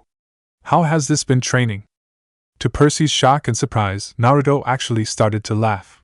"You have no idea how much you sound just like I did when my master started to train me seriously. Similar circumstances too, since like you I needed to get far stronger very quickly to complete an important task." Naruto paused for a second to sit down before he continued. "Like me, you are blessedly cursed with an enhanced regenerative ability, Percy." Faster than Percy could follow, Naruto pulled out a kunai, cut a nasty gash across his arm, and turned his arm so that Percy could see the wound close up before his eyes. Naruto continued to talk once the wound was completely healed. "Enhanced regeneration is a blessing as it allows us to heal far faster, or even heal at all from injuries that would incapacitate or cripple others. It is a curse because it makes us feel far more pain that others will have to deal with because they will pass out, or even die long before us. Because of your regeneration, Percy, you, like I was by my master and still do on my own, can be trained in conditions almost exactly like a real battle. Yes, I beat you black and blue. However, you will often find on the battlefield that your enemies are stronger, faster, more skilled, and more experienced than you. Your reflexes and reaction time has noticeably increased from where they were an hour ago by sheer necessity to avoid pain. Your resistance to killing intent has increased dramatically, as has your pain tolerance. Over the course of our training, you got to practice your hand-to-hand skills under conditions that counted as actually being battle experience. Finally, constant use of your healing abilities has increased the efficiency of them." There was a comfortable silence for a minute as the 2 boys relaxed. Despite Percy's wishes, he couldn't stay upset or angry at Naruto. The older half-blood might have put him through a new level of the fields of punishment, but he also kept things at a level that Percy could handle. Percy didn't know how Naruto knew just how far past Percy's limits the younger half-blood could be pushed. Perhaps it was because Naruto had undergone similar training in the past. It also helped that Naruto was completely relaxed and carefree now that he wasn't in training. After another minute of relaxation, Naruto stood up. His face shifted back to Drill Sergeant from Tartarus. "Up on your feet, Percy. We've had enough of a break and we've got almost 40 minutes until breakfast is ready to be served. Until then we can work on your endurance by running around camp. Now get up, as I expect us to get in at least 5 laps around camp before breakfast starts." Cordelia looked at the other 9 cabin counselors that were assembled in the big house, keeping a friendly smile on her face. Her friendliness was only as real as her mother's beauty.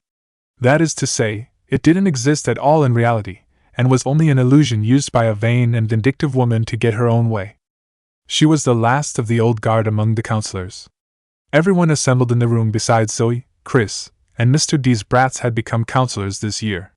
Of course, none of her fellow senior counselors were her friends. The new counselors were too young for her normal incentives to work, and the gender ratio was less skewed than it had been. What made things worse for Cordelia was that the council had expanded, making it harder for her to have any sort of influence on the counselors' decisions. In a deceptively sweet voice, Cordelia said, "Thank you everyone for agreeing to meet with me at this time." She was immediately cut off by Percy, who said, "Hey, we're missing Naruto. If this is supposed to be a counselors' meeting, then he needs to be here since he's the counselor for cabin 2. The other counselors noticed this and started to comment on it. Cordelia quickly moved to take control of the conversation by saying, "I know that Naruto is not here, but that is because the rules say he cannot be here because he is the subject of this debate. That's why I scheduled this meeting while he and Lady Artemis are having their date." Zoe almost instantly tightened her grip on the arms of her chair. The lieutenant of the hunt and consequently the counselor of cabin 8 wanted to beat up the Jezebel for the implications she was giving with her tone. You could technically call a private walk around the lake a few times a date, but Cordelia was trying to imply that things were a lot less innocent than they were. Zoe was not about to take any insult to her lady's honor lying down. Especially not an insult from a harlot who she had once caught pleasuring one of the former counselors as a favor for a vote. However, nothing Cordelia said could be challenged without making a bigger issue, so Zoe was forced to stomach the Scarlet Woman's attacks. In a hostile tone, Zoe replied, "And just what do they wish to speak about which concerns Naruto?" Cordelia twirled a lock of her like her mother did to look innocent. "For over a year Naruto has been teaching all of us about Nishu. I know from a few fellow campers who have left camp that Naruto even has a small side business tutoring older half-bloods on how to use Nishu.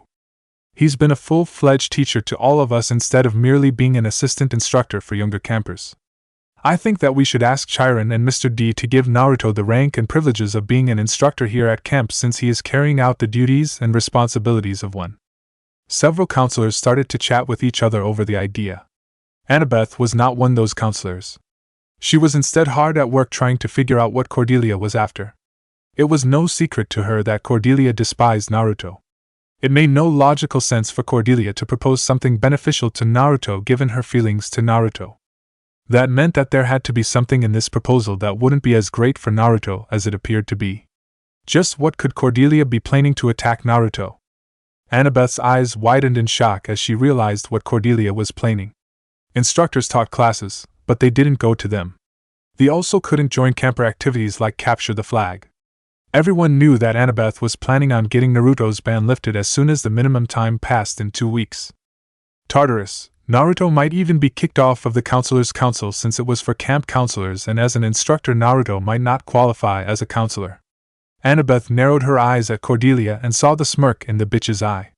Cordelia wanted to isolate Naruto from as much of Camp Half-Blood as she could for petty revenge. Desperate to help Naruto, Annabeth blurted out, "Wait everyone! I think we're going about this all wrong. Naruto has been teaching everyone about Nishu instead of just a few of us like assistant instructors normally done. However, that doesn't mean we need to insist that he become a full instructor at camp. Naruto hasn't complained about his situation in the least, and he hasn't expressed any interest in becoming a full instructor. Besides, there is nothing in the camp rules that say that a camper can be made an instructor." Cordelia quickly moved to counter Annabeth's arguments. "True, but you have forgotten to consider a few things yourself, Annabeth. First, Naruto is a relatively modest person even with his exuberance at times. It probably hasn't crossed his mind to ask for the position. Second, and most importantly, there is nothing in the camp rules that say a camper cannot be made an instructor. We're in a new situation here since Naruto has introduced a completely new area for us to learn from. That's why we should ask Chiron and Mr. D to give Naruto the rank and privileges of being an instructor. We are just asking them to recognize Naruto's efforts here at camp after all." Castor, Zoe, and Chris quickly caught on to what Cordelia was trying to pull, and they started to voice their opposition to the plan. None of them could come right out and say what Cordelia was trying to do, as they all knew that such a move would be a political blunder. However, the fact that Naruto's friends were speaking so vehemently against the move gave the others pause. The 4 counselors were able to slowly strip away support for Cordelia's plan until it was called to a vote and soundly defeated. Cordelia was able to act like a gracious loser, but she failed to hide the rage in her eyes. While Cordelia's attempt at revenge was being defeated, Naruto and Artemis were enjoying a quiet walk around the camp lake. Naruto was wearing his camp half-blood t-shirt, cargo jeans loaded with various weapons, and Birkenstocks on his feet. Artemis was dressed like a cowgirl in her silver flannel button shirt, denim jeans, and silver leather cowboy boots. The couple was currently on the far side of the lake, well away from everyone else at camp. Their nearest companions were two hunters who were a respectful distance away from the nearest side of the lake.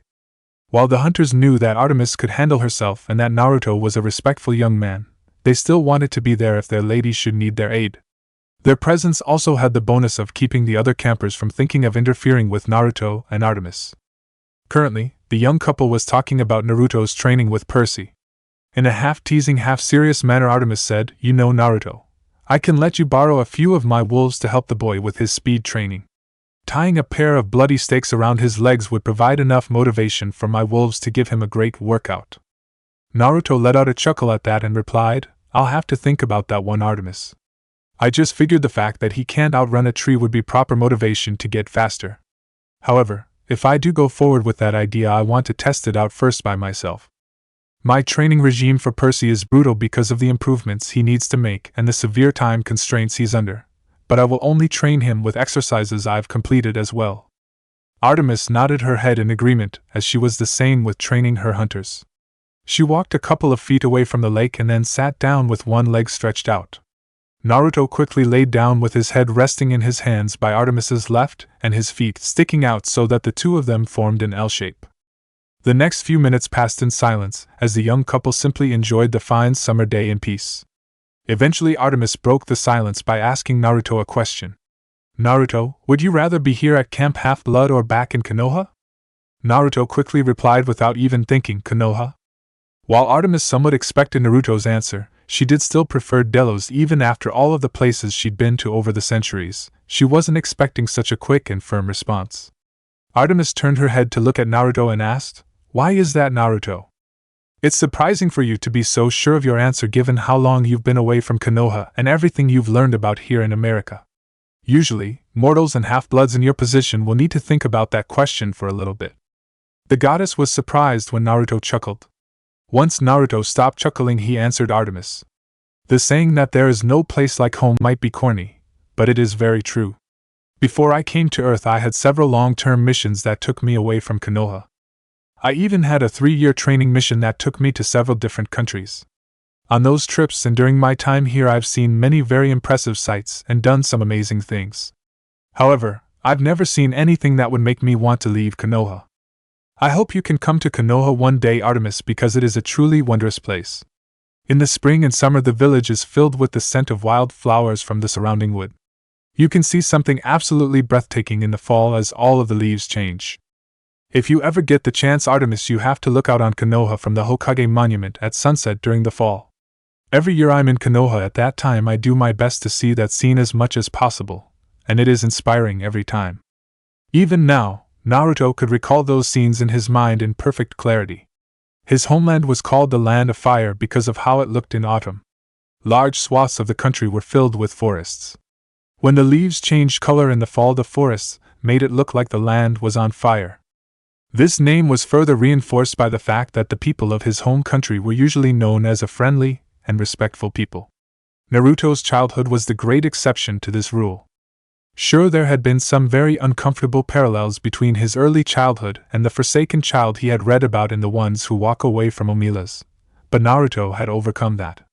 Having his existence ignored except for some drunken taunts by almost everyone in the village had been agonizing as a child. Even now those memories still hurt, and they would probably be painful to Naruto for the rest of his life. Now that he was older, Naruto was able to forgive his fellow villagers for their actions against him, even if he could never forget them. That Toby Slimeball's attack on Konoha with the Kyuubi had been something straight out of a kaiju movie. To make matters worse, Konoha never had to deal with Bijou attacks like the other major villages since his clan had done such a good job keeping the Kyuubi sealed away. Between the deaths, raw property destruction, the Kyuubi's aura of terror, and the suddenness of the attack, it was only natural for humans to want something to blame for all of the grief they had from the attack. It was logical that people would direct their grief and rage at him as a scapegoat, since he held the source of their pain, and he was an orphan who seemingly appeared out of nowhere. That didn't make it right or acceptable for so many to treat Naruto as they did when he was child. The half-blood turned his head so that he could look up at Artemis.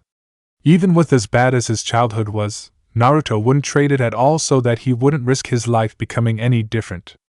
He had made dozens if not hundreds of friends since he was that little 6-year-old crying by the orphanage dumpster one rainy morning because none of the kids in the orphanage wanted to play with him. The pain of being alone and miserable had allowed Naruto to reach out to others in similar pains and help to pull them into the light. He had proven to everyone in Konoha that he was not what they had first thought he was and had grown to become one of Konoha's heroes. However, the most important thing to Naruto about his life was that he had received the gift of being able to talk to his parents and hear from them just how much they loved him. That alone was worth more to Naruto than a Mount Olympus-sized mound of gold. A small smile appeared on Artemis's lips as she heard Naruto talk about Konoha. When Artemis saw him look up at her, the smile on her face grew slightly bigger. She quickly got him talking more about his home village and his friends that lived there. Naruto's memory of Konoha even after 5 years allowed him to vividly describe the village enough for Artemis to easily visualize it in her head. He didn't boast about Konoha and instead told the honest truth about his home village. In a likewise manner, when Naruto talked about his friends, he mentioned their flaws as well as their virtues without exaggerating or minimizing either set of traits. It was a rare and special kind of honesty that allowed to look at the truth about things around them and to be able to speak it. There was a positive tint to what Naruto was saying, but that was simply because of his personality. 8 days after Cordelia tried to get her revenge on Naruto, Camp Half-Blood got an extremely unexpected set of lunchtime visitors. One of the dryads who was carrying extra cuts of briskets from the kitchen turned and spotted the camp's new guests. Her eyes widened in shock and then she blurted out in trepidation, "Moirai." Everyone in hearing range whipped their heads around and started to tremble. Others who hadn't heard the cry soon noticed everyone staring and turned to see what was happening. Soon, hushed whispers about the fates being in camp filled it with dread. Only Naruto was unafraid of the trio and they were walking straight towards him. He was also the only one who saw Clotho, Lachesis, and Atropos in the form of young women instead of old hags.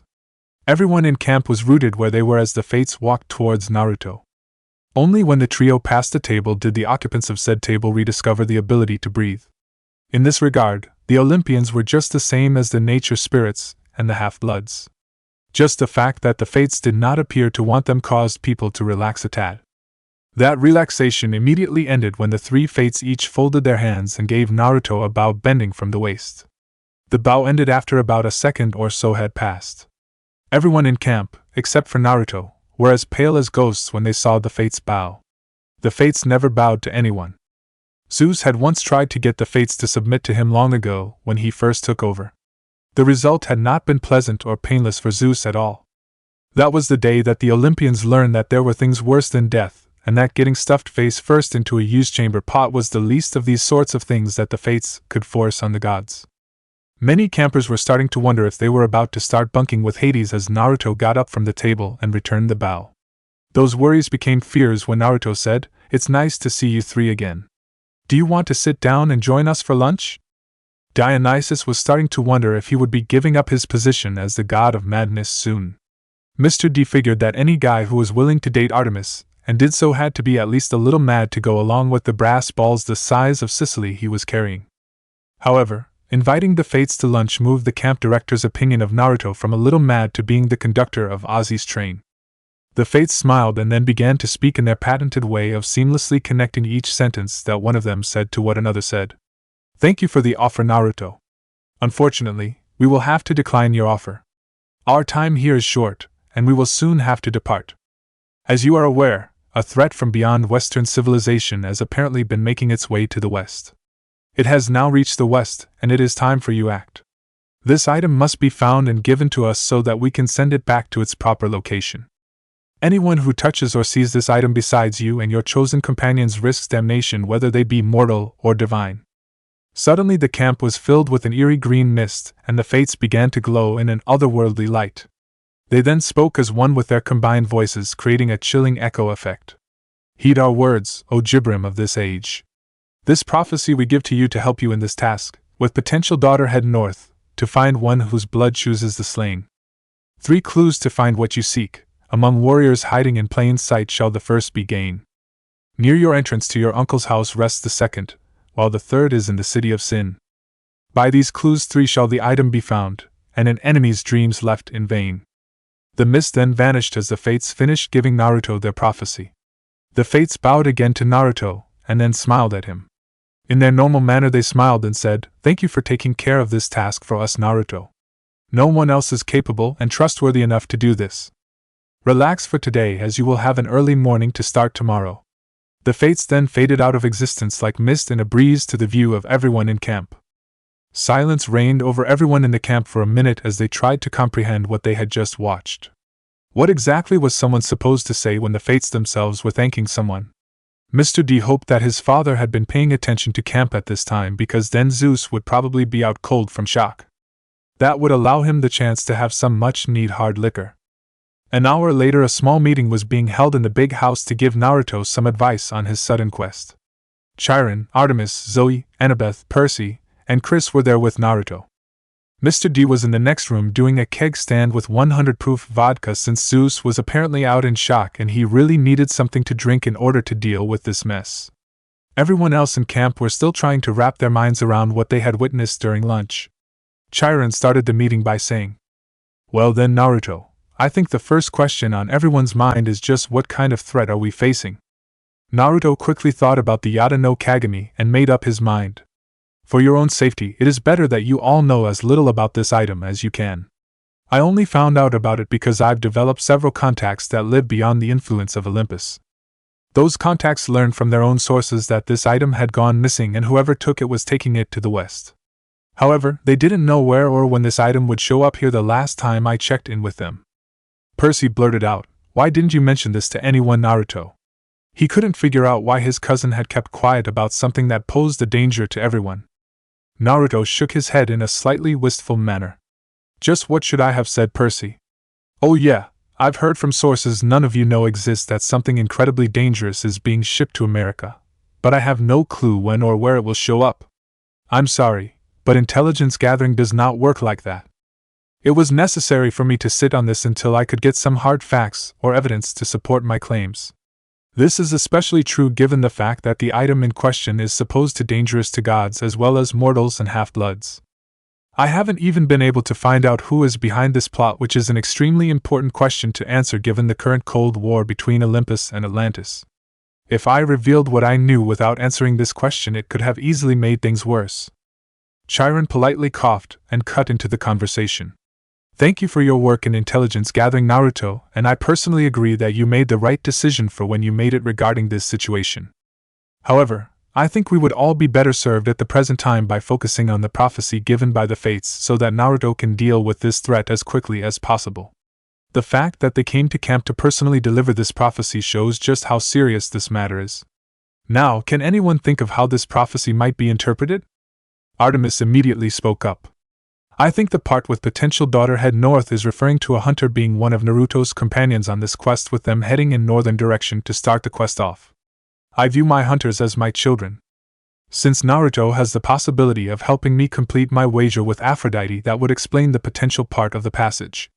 There was a faint hint of gold on Artemis's cheeks as she said these words. Even now, Artemis still wasn't comfortable talking about her need to marry Naruto in public. Naruto groaned and said, "The second half of the prophecy's first line probably refers to one of my contacts. He's a reasonably good teen and reasonable in a fight. I don't want to on a quest with him and a girl, especially one that is a hunter, because he's lecherous and a massive porn addict. Don't worry, Artemis and Zoe. I know how to keep guys like him in line. Threats of castration or of being trapped in the illusion of being gay gang raped work quite well." To the other guys in the meeting's horror, Artemis and Zoe were taking notes. Continuing on, Naruto explained what he could. The part about the 3 clues is as clear as it is vague. There are 3 things I and my companions will need to find in order to locate the item. However, it doesn't give any clue what these clues might be, so we'll have to keep our eyes open. I don't know what the warriors hiding in plain sight is about. However, the part about my uncle's house most likely refers to the cave system I used last year to visit Uncle Hades. Naruto paused for a second when he saw the shocked looks on everyone's faces. He held back another groan and started talking again. "Don't tell me that I'm the only one who visits Uncle Hades on a simple family visit instead of to pester him for a favor?" Moving on, the last line means that I'll need to find all 3 clues in order to find the item. It also says that an enemy's dream will be in vain, but it doesn't specify who the enemy is or what their dream is. With how open that part is, I might even end up creating an enemy because my actions on the quest lead to their current dreams for life no longer being feasible. There was a moment of silence before Chiron spoke. I think I have a lead on where the first and third clues might be. The Amazons are still around and run the company Amazon to help them function in the mortal world. This would explain the part about among warriors hiding in plain sight. As to the city of Sin, that one is a bit complicated. There are several cities that are well known for a reputation for a certain vice or vices. Since it is where the third clue is located, I am willing to guess that the locations of the first 2 clues will clarify which city it is. For now, I think that Las Vegas is a reasonable guess since it has a reputation for gambling, drinking, and other even less accepted social vices. Naruto waited a minute to see if anyone had anything else to add. After the minute of silence had passed, he said, I think we've got a good idea on what I can expect on my quest. I say we relax and double-check tomorrow morning before I and my companion head off to see if we've overlooked something. Artemis, could you and Zoe talk with the hunters and figure out who would be the best companion to join me on this quest? Chapter 30. Naruto knelt in front of his mother's statue in cabin 2 with the altar lit, and he reflected on his upcoming quest. Finding and securing the Yata no Kagami would not be a picnic by any stretch of the imagination. The mirror could be as dangerous as Medusa's gaze. Added to that was the fact that he would no doubt have to come down hard on Issei to keep him from getting his entrance into the Einherjar approved far earlier than his mother wanted. Naruto knew that his fellow Aunts was a good-hearted teen, and was better than most in his age bracket for fighting in close. However, Issei's fatal flaw was without a doubt excessive libido, and this flaw could really be fatal for him on this quest. He was also unsettled because of the lack of hard information on hand to use in preparing for the quest. Even when he and his friends were sent off to try and rescue Sasuke from the Sound 4, they had more information to go on. At least on that hastily created mission they knew the lay of the land, exactly who their target was, and had a general idea of what they were up against. This quest would have Naruto working with an ad hoc team, going after unknown objectives to retrieve the Yata no Kagami, and only general ideas about where these objectives are located. Yes, this quest was heading straight into Fubar Land, and Naruto did not like it at all. It would be one thing if this quest was simply snafu. He did snafu missions outside of Konoha so often that they practically reserved missions likely to go snafu for him and his team. A knock at the cabin door broke Naruto out of his musing. He quickly stood up, went to the door, and opened it. Artemis was standing outside with worry written on her face. The goddess lowered her head slightly and forced out the words, "Can I please be granted permission to enter cabin 2, Naruto?" All of the cabins at Camp Half-Blood were specifically dedicated to a particular deity. Ever since the Medusa incident and the Tartarus Athena raised over it, all gods and goddess were forbidden to enter an area specifically dedicated to another deity unless they received permission from the area's caretaker. At Camp Half-Blood, the caretaker for each cabin under this law was the cabin's counselor. Mr. D always made us sad to go get a camper who was in their cabin rather than humiliating himself by asking for entry. Artemis didn't find it humiliating since she liked her privacy and was willing to return the favor. However, she did find it all pointless given Athena's reason for pushing through the law, as Medusa was the caretaker of that temple, and she did invite Poseidon into it in the first place. Almost immediately, Naruto stepped to the side and said, "Sure, Artemis." The goddess quickly entered the cabin and Naruto politely closed the door behind her. This was the first time Artemis had been in another cabin, and she took a moment to look around. It was a little surprising to see a cabin set up for only one person, but then it wasn't like Hera needed to set the cabin up for anyone before Naruto was born. The only reason her cabin had beds in it was so that her hunters had a place to rest. Just as Artemis finished looking around, Naruto pulled out the chair by his desk and said, "Here you go. Sorry there aren't many options for sitting in here, Artemis, but it is usually just me who's in the cabin. It's not like whoever is inspecting the cabin spends time sitting down." Once Artemis had sat down, Naruto sat down on the floor facing her. Artemis calmly said, "After discussing it with my hunters, it's been decided that Zoe will accompany you on this quest, Naruto. Will that be a problem for you?" Naruto shook his head and replied, "That won't be a problem for me at all. Having a team member with her abilities and experience will be extremely helpful. I'll be perfectly honest with you, Artemis. I don't like this quest at all. Going on any quest or mission with as little solid information as we have at the moment is just begging for trouble. I'm hoping some of my contacts will have some helpful information to give me when Zoe and I go to collect Issei. I don't think they'll have any helpful information at this time, but I can hope. Artemis nodded her head when she heard this. In all honesty, she really didn't like the idea of this quest going after something with such limited information. Almost every quest issued since the gods had left Greece had tons of supporting information that a half-blood could use if they bothered to look it up. Even in the heroic age, the heroes who completed the first remembered quests had information from locals about the monster or item they were after. That a fair minority of quests failed because the quest members didn't collect the information they needed did not bother her at all. Those half-bloods had the information they needed waiting at their fingertips and didn't try to collect it, so they deserved their fate. Naruto and Zoe were going on quest with limited information in spite of Naruto's efforts to gather said information. The lack of action in the one situation and the action taken in this situation made all of the difference. While looking down at her intended fiancé, Artemis felt her heart get tugged with worry. Feelings that Artemis still had trouble acknowledging, let alone accepting as part of herself, started to bubble up within her concerning Naruto. She looked into his worried and yet collected eyes for a few seconds.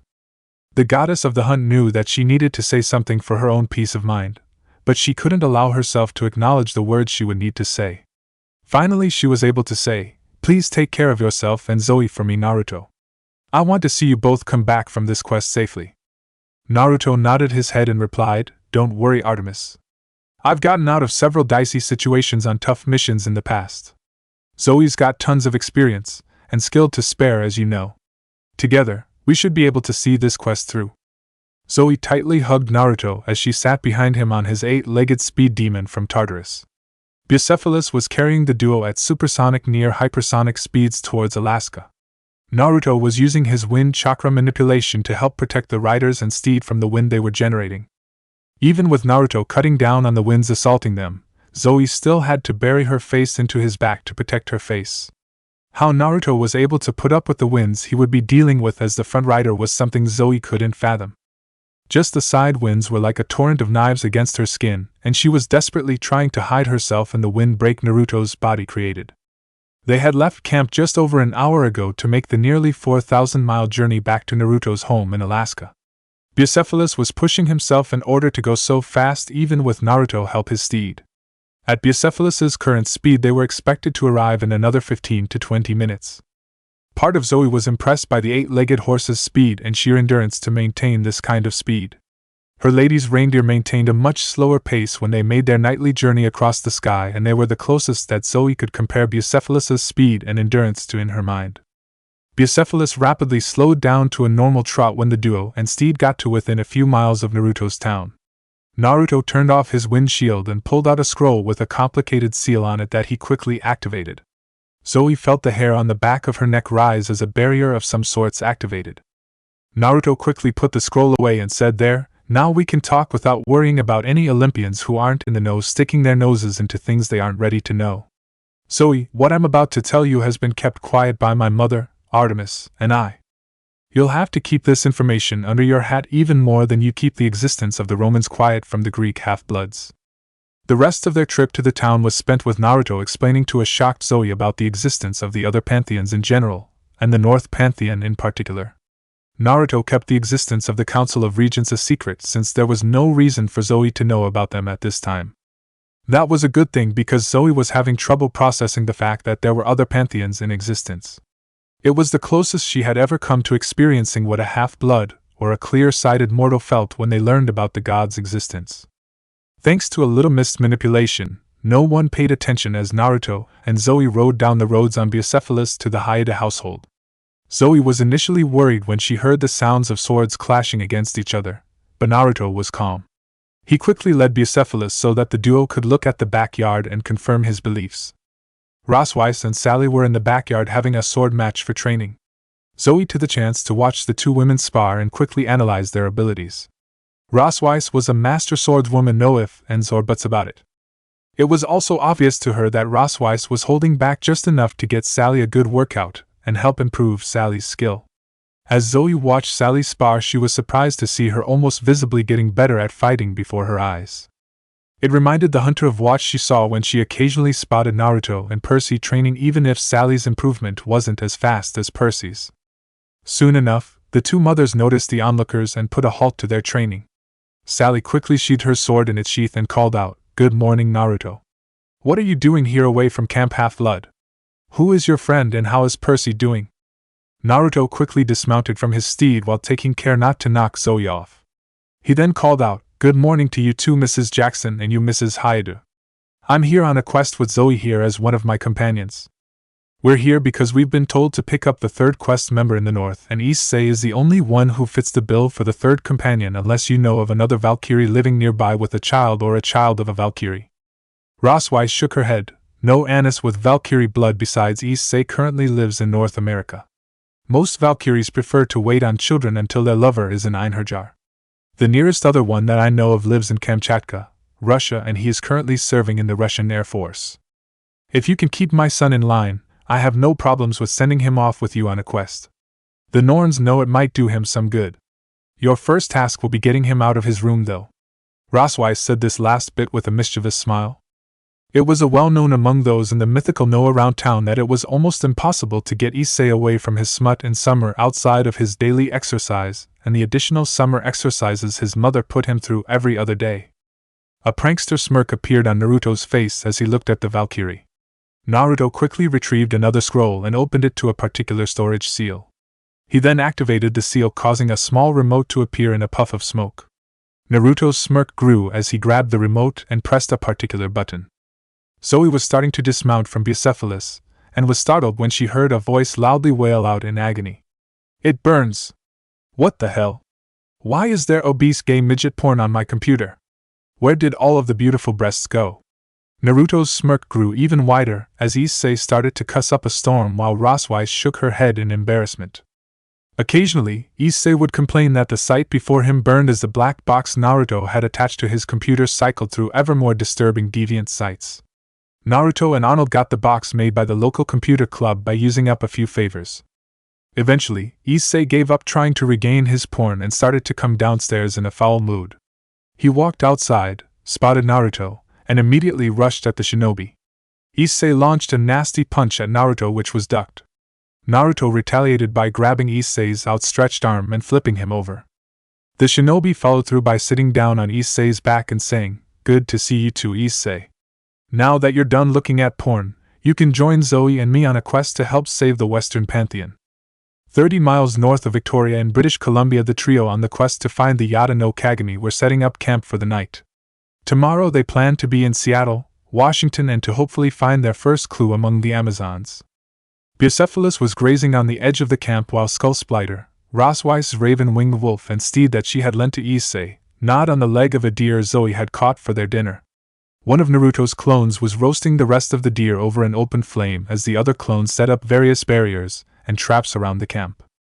Naruto himself was setting up his tent around the campfire just like Issei and Zoe were setting up their tents. Once Naruto got his tent up, he turned to the side and glanced at the setting sun. He then turned back to the center of the camp where his clone was cooking dinner. The clone spotted him and called out, "Hey boss! Since you're done pitching your tent, could you open up a can of beans?" Naruto rolled his eyes at his clone's laziness before he got up and opened up a can of beans. He then walked over to his clone and handed over the can so that the beans could be cooked. The clone poured the can into a cast iron pot and placed the pot in a holder so that it could be cooked by the campfire. Naruto kept his eye on the clone for a minute to make sure it didn't try to add something extra to the beans as a prank. That had happened one time on his training trip with Jiraiya, and as a result all of the animals in the forest they were in had needed to clear out. Issei had finished setting his tent up just as Naruto was sure his clone wasn't going to prank the beans. The Valkyrie-blooded aunts almost immediately pulled out a copy of Maxim and happily started to read it in front of his tent, oblivious to the daggers Zoe was glaring at him. Naruto noticed this and fought the urge to sigh. Making sure Zoe didn't kill Issei over the boy's choice in reading material would undoubtedly be one of the hardest challenges for Naruto on this quest. Yes, Naruto had been well aware that this would be an issue when he and Zoe set out. However, he wanted to know why the Norns or the Fates felt it was necessary for his friend to constantly test Zoe's limited patience for perverted boys. For his uncle's sake, Zoe was already starting to get that telltale twitch in her hand that showed up when she wanted to shoot someone or something. For her part, Zoe was silently praying to Artemis for the patience to deal with Issei. Zoe knew that she had a low tolerance for males, even for a hunter. This wasn't at all surprising given her history with Heracles and her experiences during the time when Aphrodite tried to destroy the hunt. Naruto had her grudging respect and acceptance because of his actions. The younger boys at Camp Half-Blood had her toleration since they typically didn't bother or annoy the hunters when they stayed at camp. However, Issei was rapidly burning away what patience Zoe could summon to put up with him.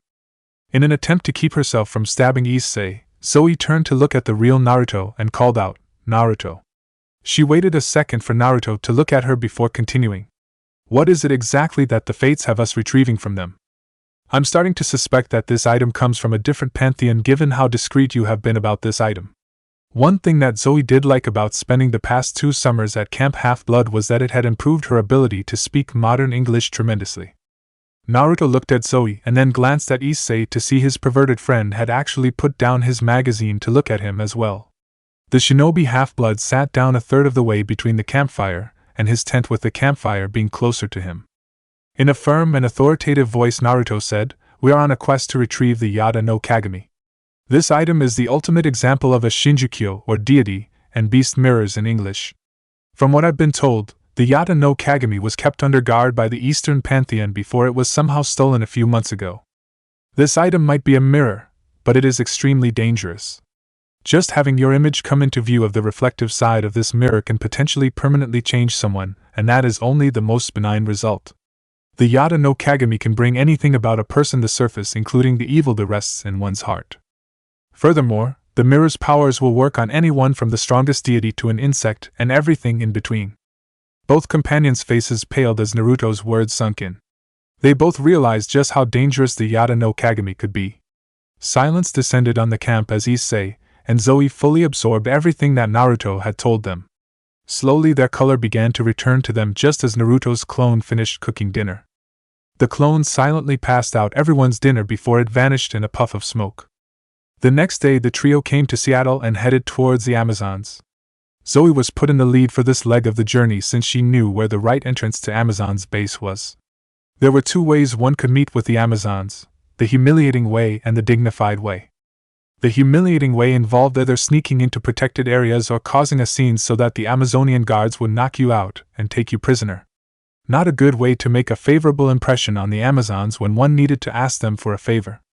The dignified way to meet the Amazons involved going to a hidden entrance at the Amazons' headquarters for. It was set up by the Amazons so they could receive visitors of the mystical variety. As the trio approached the hidden entrance, the Amazon on duty was busy reading a magazine and blowing bubbles with her chewing gum. Everyone on the quest was a little disappointed to see that the guard they were approaching was completely oblivious to their presence. To be fair to the Amazon guard, no one had used the entrance in decades. Naruto's prankster instincts quickly reared their head, and it was fueled by his annoyance at someone disregarding their duties in such a brazen manner. He quickly pulled out a scroll, unsealed the gong, and punched the gong right next to the guard's ears. Zoe wanted to roll her eyes at Naruto's antics. However, she found the sight of the Amazon jumping 3 feet into the air in shock too hilarious to seriously complain about. The gong was resealed by the time the Amazon landed back on the ground. It was almost comical to watch as the Amazon guard started breathing rapidly with a full blush on her face and bubblegum in her hair. Once the guard noticed the trio, she slumped on her desk in embarrassment. When the guard regained control of her face, she looked up at the trio and said, "Who are you and why do you wish to visit the Amazon nation?" Naruto stepped forward and said, "My name is Naruto Uzumaki, son of the goddess Hera, on a quest with Zoe, Nightshade, lieutenant of the hunt, and Issei Hayadu, a half-blood from beyond Olympus, as my companions. We wish to visit the Amazon nation because we have been informed by a prophecy given by the fates that a clue to completing our quest is likely hidden among your people. Can such a visit be arranged soon?" The fates stressed that this quest needs to be completed quickly when they personally delivered the prophecy to me. The Amazon's face paled, and her eyes widened in shock when she heard that the fates were directly involved in this quest. She quickly pulled out her touchpad and rapidly texted a message to her superiors. There was a minute wait before she got a response. Once the guard read the response, she looked up at the trio. In a firm manner she said, A security group will be coming here shortly to escort you to meet with the Queen. You can discuss this matter with her. About 3 minutes later, a squad of 7 Amazons exited out of the hidden entrance. The gate guard immediately stood up and saluted the leader of the approaching squad. The leader nodded her head and said, "At ease, soldier." Once the guard was at ease, the squad leader turned to look at the trio. She gave Naruto a neutral look, Zoe a respectful look of one leader to another, and gave Issei a guarded look. There was just something about Issei that the squad leader, and the Amazons in general, found revolting, like he was some sort of leper. The squad leader returned her gaze to Naruto and said, "We will escort you to the Queen so that you may discuss with her why your quest has brought you here. As you are visiting us in the proper manner, you will be permitted to keep your weapons on your persons while in the Queen's presence. However, any move to draw said weapons will see you killed by either my squad or one of the other guardswomen. You will also be slain where you stand if you attempt to use any special powers or items you have inherited or received from your parents. Do you understand me?" Naruto nodded his head and said, "We understand and accept the terms to meet with your Queen. Taichi willing, we will be able to find the clue we need here quickly and be able to be on our way." The squad of Amazons then formed around the trio, and the squad leader led them into the hidden entrance. Once the group passed through the entrance, they found themselves walking down a long hall. The hall itself was covered in frescoes showcasing the Amazons' history. There were several corridors that the group had to go through in a winding manner in order to reach the Queen's chamber. The Queen's chamber was a massive hall with a floor of marble along with frescoes covered walls and ceiling. The trimmings of the room were polished amber carved into floral patterns which complemented the marble mosaics on the floor. Naruto and his companions couldn't get a good view of the frescoes on the wall because of all of the Amazon guards standing at attention. Between the guards and the center of the room were 24 bronze life-size statues of the most important queens to rule the nation. The queen herself sat on an ivory throne that was on the far side of the chamber from where the trio and their guards entered. The guards lead the trio towards the queen after giving them a chance to process the magnificent room they were in. Everyone stopped about 5 feet away from the throne, and the squad leader quickly bowed her head. After the bow, the squad leader spoke, "Here are the visitors, Queen Sabrina." Sabrina nodded her head with a guarded expression on her face. She was not used to dealing with outsiders in this chamber, since usually the only non-Amazons she had to deal with were trespassers. Said trespassers were typically sentenced to hard labor or death, and so she dealt with them in the prison section of the nation's compound. The fact that the people in front of her were on a quest, and one that was apparently issued by the fates themselves, made things delicate to say the least. Artemis's second-in-command being present made things even more complicated, since that meant that Olympus would pay close attention to this quest. It was never a good thing for the Amazons to have the attention of Olympus, since the Amazons almost always ended up worse off when everything was said and done. This fact was only amplified now that the Amazons ran a black market between the Roman and Greek parts of the mythical West. To buy herself some time to think, Sabrina pulled out her touchpad and reviewed the text message that the guard had sent. Sabrina glanced up after reading one part of the message and said, "Mr. Uzumaki, I would like you to clarify a point for me before we start our discussion in depth. According to the message that was sent to me, you claim that a clue to completing our quest is likely hidden among your people. What leads you to suspect that your quest has anything to do with the Amazons? While I am grateful that you know how to ask my people properly, I do find myself concerned at the thought of a half-blood quest involving my people, since they tend to not go well for my people." Naruto quickly replied, "We were told by the fates that one of the clues we're looking for will be among warriors hiding in plain sight. Can you think of another group of warriors that hides from regular mortals using a hiding location named after them?" Sabrina sighed and answered, "I cannot, Mr. Uzumaki. Therefore, I am willing to help you locate this clue you seek that is among my people. Now, will you please tell me what your quest is?" After Sabrina was cut off in mid-sentence by a dart that hit her chest, the queen's body immediately started to convulse, and she started to hack up blood. Instantly, the queen's chamber became a powder keg of fear and concern.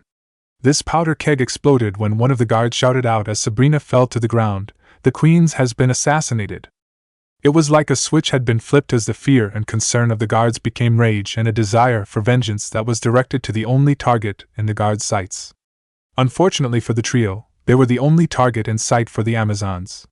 Naruto saw the Amazons draw their blades and muttered, "Taichi, you are a complete bitch." Naruto quickly grabbed his kanabo and slammed it into the chest of the nearest Amazon. He then grabbed 3 shuriken, laced them with wind chakra, and threw them at 3 other Amazons. At the same time, Zoe had drawn her hunting knives and ducked under an incoming attack. She retaliated by driving one of her knives into her assailant's stomach, and then twisting the blade up into the assailant's ribcage. Off to the side, Issei got his gauntlets on and deflected an incoming arrow. He dropped to the floor in order to sweep the two incoming Amazons. As the two Amazons hit the floor, Issei stood up and then killed them by punching their noses into their brains. Things were quickly turning in the favor of the trio as they fought against the Amazons. Naruto created a dozen clones and had them charge at the guards at the far end of the chamber. Issei and the real Naruto soon started to work to get the Amazons off of Zoe. The trio got a second of breathing room thanks to the clones. During this break, Naruto looked at Zoe and pointed to one of the walls. She quickly realized Naruto's idea and then ran up the wall. Zoe ran up until she was close to the roof before she stopped to put away her hunting knives and drew her bow. With Zoe as the team sniper, Naruto and Issei charged towards the remaining Amazons that were regrouping by the chamber's main door. The last two Amazons pulled away from the door to try and give themselves some more room to maneuver. Naruto called out, "I'll seal the room while you two capture one of them." After saying this, Naruto broke away from Issei and pulled out a blank notebook. He quickly wrote a seal on it, and pressed the seal against the doors in front of him. This process was completed 2 more times before the room was secured. Naruto turned around to see that Issei had managed to chain up the 2 Amazons. However, the ninja quickly diverted his eyes as the Amazons had somehow lost their clothes in fight with Issei. Zoe jumped off of the wall and started marching over to Issei with murder in her eyes. She had witnessed Issei's fight with the 2 Amazons and saw how his attacks caused his opponent's clothes to fall apart. As Zoe neared the only other remaining living beings in the room, Naruto fought off the urge to shake his head. They hadn't even found the first clue yet, and there was already a bloodbath on their hands. Hopefully, Taichi had cooled off, or this quest might see the destruction of the Amazon nation.